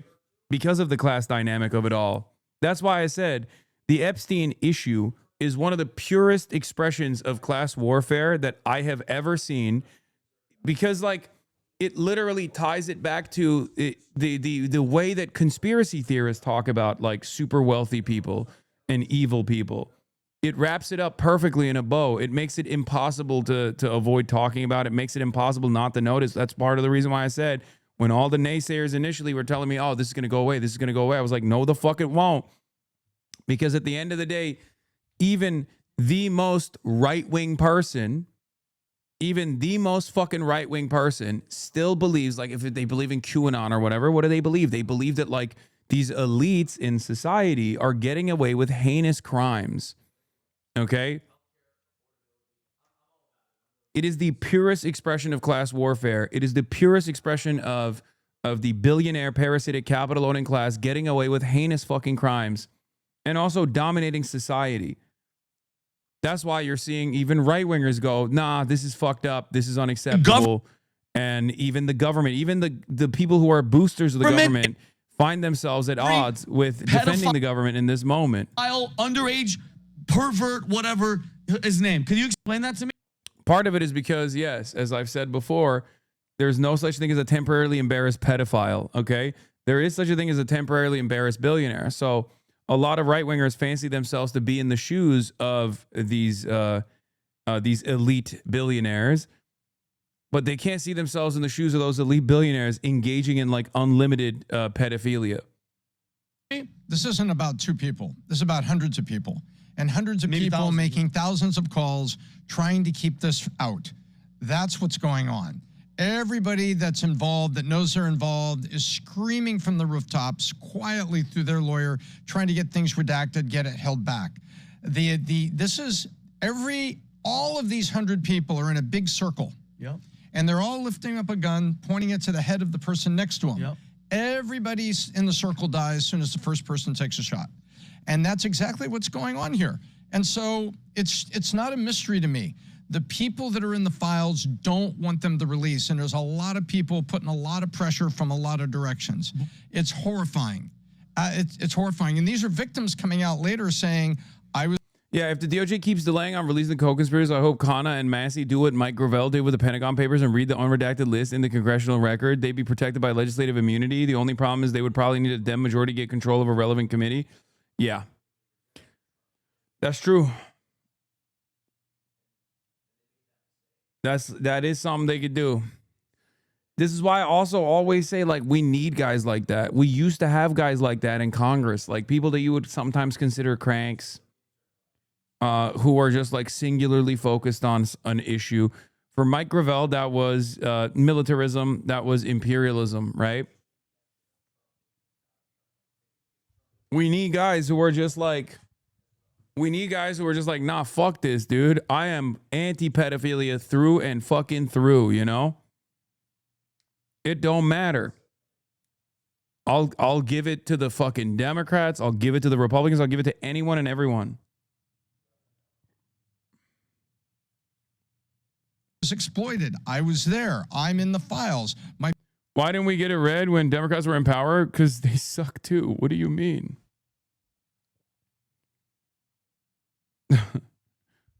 Chatter, you forgot whose chat you're in. I'm the #1 enemy of the Democrats. If you listen to the fucking Twitter posters, you know. Picture is showing up in the files. All of this, you know, and we want justice and we want something to happen. And this is where we are. But this is why Americans, I go back to the same 3 things that I look at in terms of polling.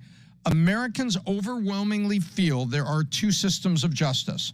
Americans overwhelmingly feel that when this comes out at this level, nothing will happen. And Americans overwhelmingly have a sub 20% approval rating of Congress and a sub. I'm arguing with someone with Twitter right now. They said Hasan is supporting voting for a third-party candidate in 2028. I said, if the option is between Gavin Newsom and JD Vance, then I've already lost. We've already lost. And it doesn't matter if I vote third party or not at all, or vote for fucking Gavin Newsom. And then I also followed that up by saying that Democrats know that we are vote blue no matter who, that many of us, especially in the commentariat, will always talk about that argument, which is precisely the reason why Democrats rely on that narrative to whip people into submission 2 years before a fucking general election. It's crazy.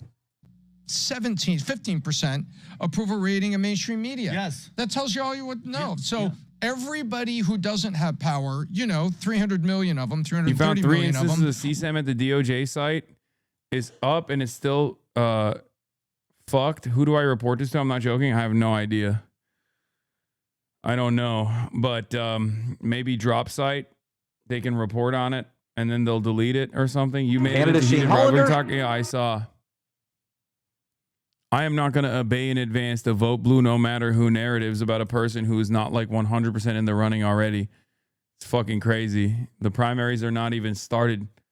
The primaries have not even fucking started yet. And these guys are like, no, you need to capitulate completely to the fucking establishment pick that we are fantasizing is going to be the establishment Today, I interviewed pick. Congressman Ro Khanna on the Epstein files. He's one of the origins of the Epstein Transparency Act, along with Thomas Massie, who I also tried to get on the show. They are a Republican-Democrat duo who have been fighting to get the Epstein files publicized, and it's my privilege today to interview him. You're one of the few people who's actually been allowed to see the unredacted Epstein files. What did you find? Well, first, we found that they were protecting the identity of 6 men. I mean, Massie and I went for 2 hours, and there were 6 men who were listed as co-conspirators, and their name. Tipsfbi.gov. Are you fucking kidding me? You're going to send the tip that the FBI has CSAM and the Epstein, unredacted CSAM and the Epstein files to the Kash Patel FBI? No, give it to fucking drop site. They'll report on it, and then the government will feel embarrassed and delete it. Yeah, I think famously the FBI is the last place that you would reveal this information to because they don't give a fuck. They are responsible for this information coming out to begin with. Were redacted. I went to the floor of the House of Representatives today and I called out those 6 men by name. Salvatore Navora, Zorab Mikoladze, Leopig Leonor, Nicola Caputa, Sultan Ahmed bin Sulayem, CEO of Dubai Ports World, and billionaire businessman Leslie Wexner. We need courage in this country to hold people accountable who have been accused of some of the most heinous crimes. I mean, men who either raped underage girls or went to Epstein's Island knowing underage girls were being raped or paraded around. One of the biggest parts of this story has been the meta story of the cover-up. Every time it seems like they're going to get the files out there, it's like opposite day. They redact names they shouldn't. They miss deadlines. They mischaracterize evidence. Just recently I saw an FBI memo that there were no cameras in bedrooms of Epstein's house. And then you look at the photos the FBI took, there's a camera in his bedroom. So I just want to understand this. To me, this looks like a cover-up, but who are they covering for? First of all, do you agree with that? Who do you think they're covering for, and if you think they're covering it up at all? It's obviously a cover-up. It's probably one of the biggest cover-ups in American history. I mean, they're covering up for rich and powerful people who visited this island where young girls were being not just the American elite, the global elite. This is shaking the British monarchy. It may topple the British government. It has the Norwegian princess now not being able to be a queen. I mean, it's had international reverberation. Of course, I'm so glad you brought that up. That's one of my biggest problems with this story. Internationally, we're seeing some accountability, however small.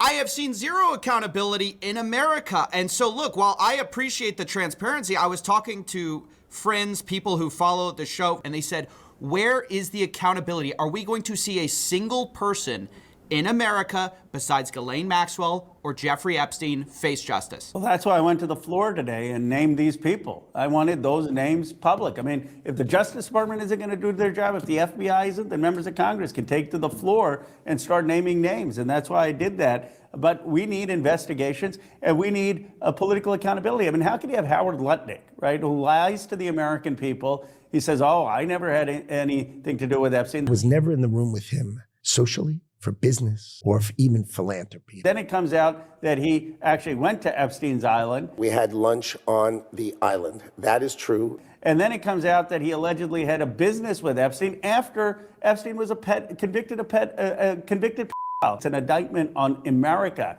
that in other nations, literally their heads of states are falling if they just had email correspondence with Epstein. And here we've got someone like Lutnick still in government. We need accountability. We need prosecutions of people who actually showed up in the island and folks. And we need, by the way, the cover-up to end. What is the biggest cover-up? I just want to explain this simply. The FBI scrubbed these files in March before my law, and the most sensitive information are in the FBI files. That's where the survivors named the names of the people who abused them. They're in those FBI files. Donald Trump's FBI scrubbed that in March, and they sent the scrubbed files to Justice. And so Justice then did a second round of redactions. But under my law, the Epstein Transparency Act that Massey and I passed, we need to have those FBI files unscrubbed. We need them unredacted.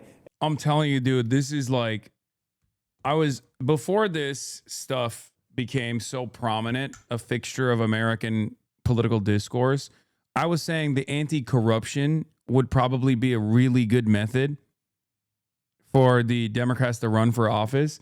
But now I think it's like anti-elite, like anti-billionaire. I mean, it already was, anti-billionaire already was the fucking method, is a tried and true tested method.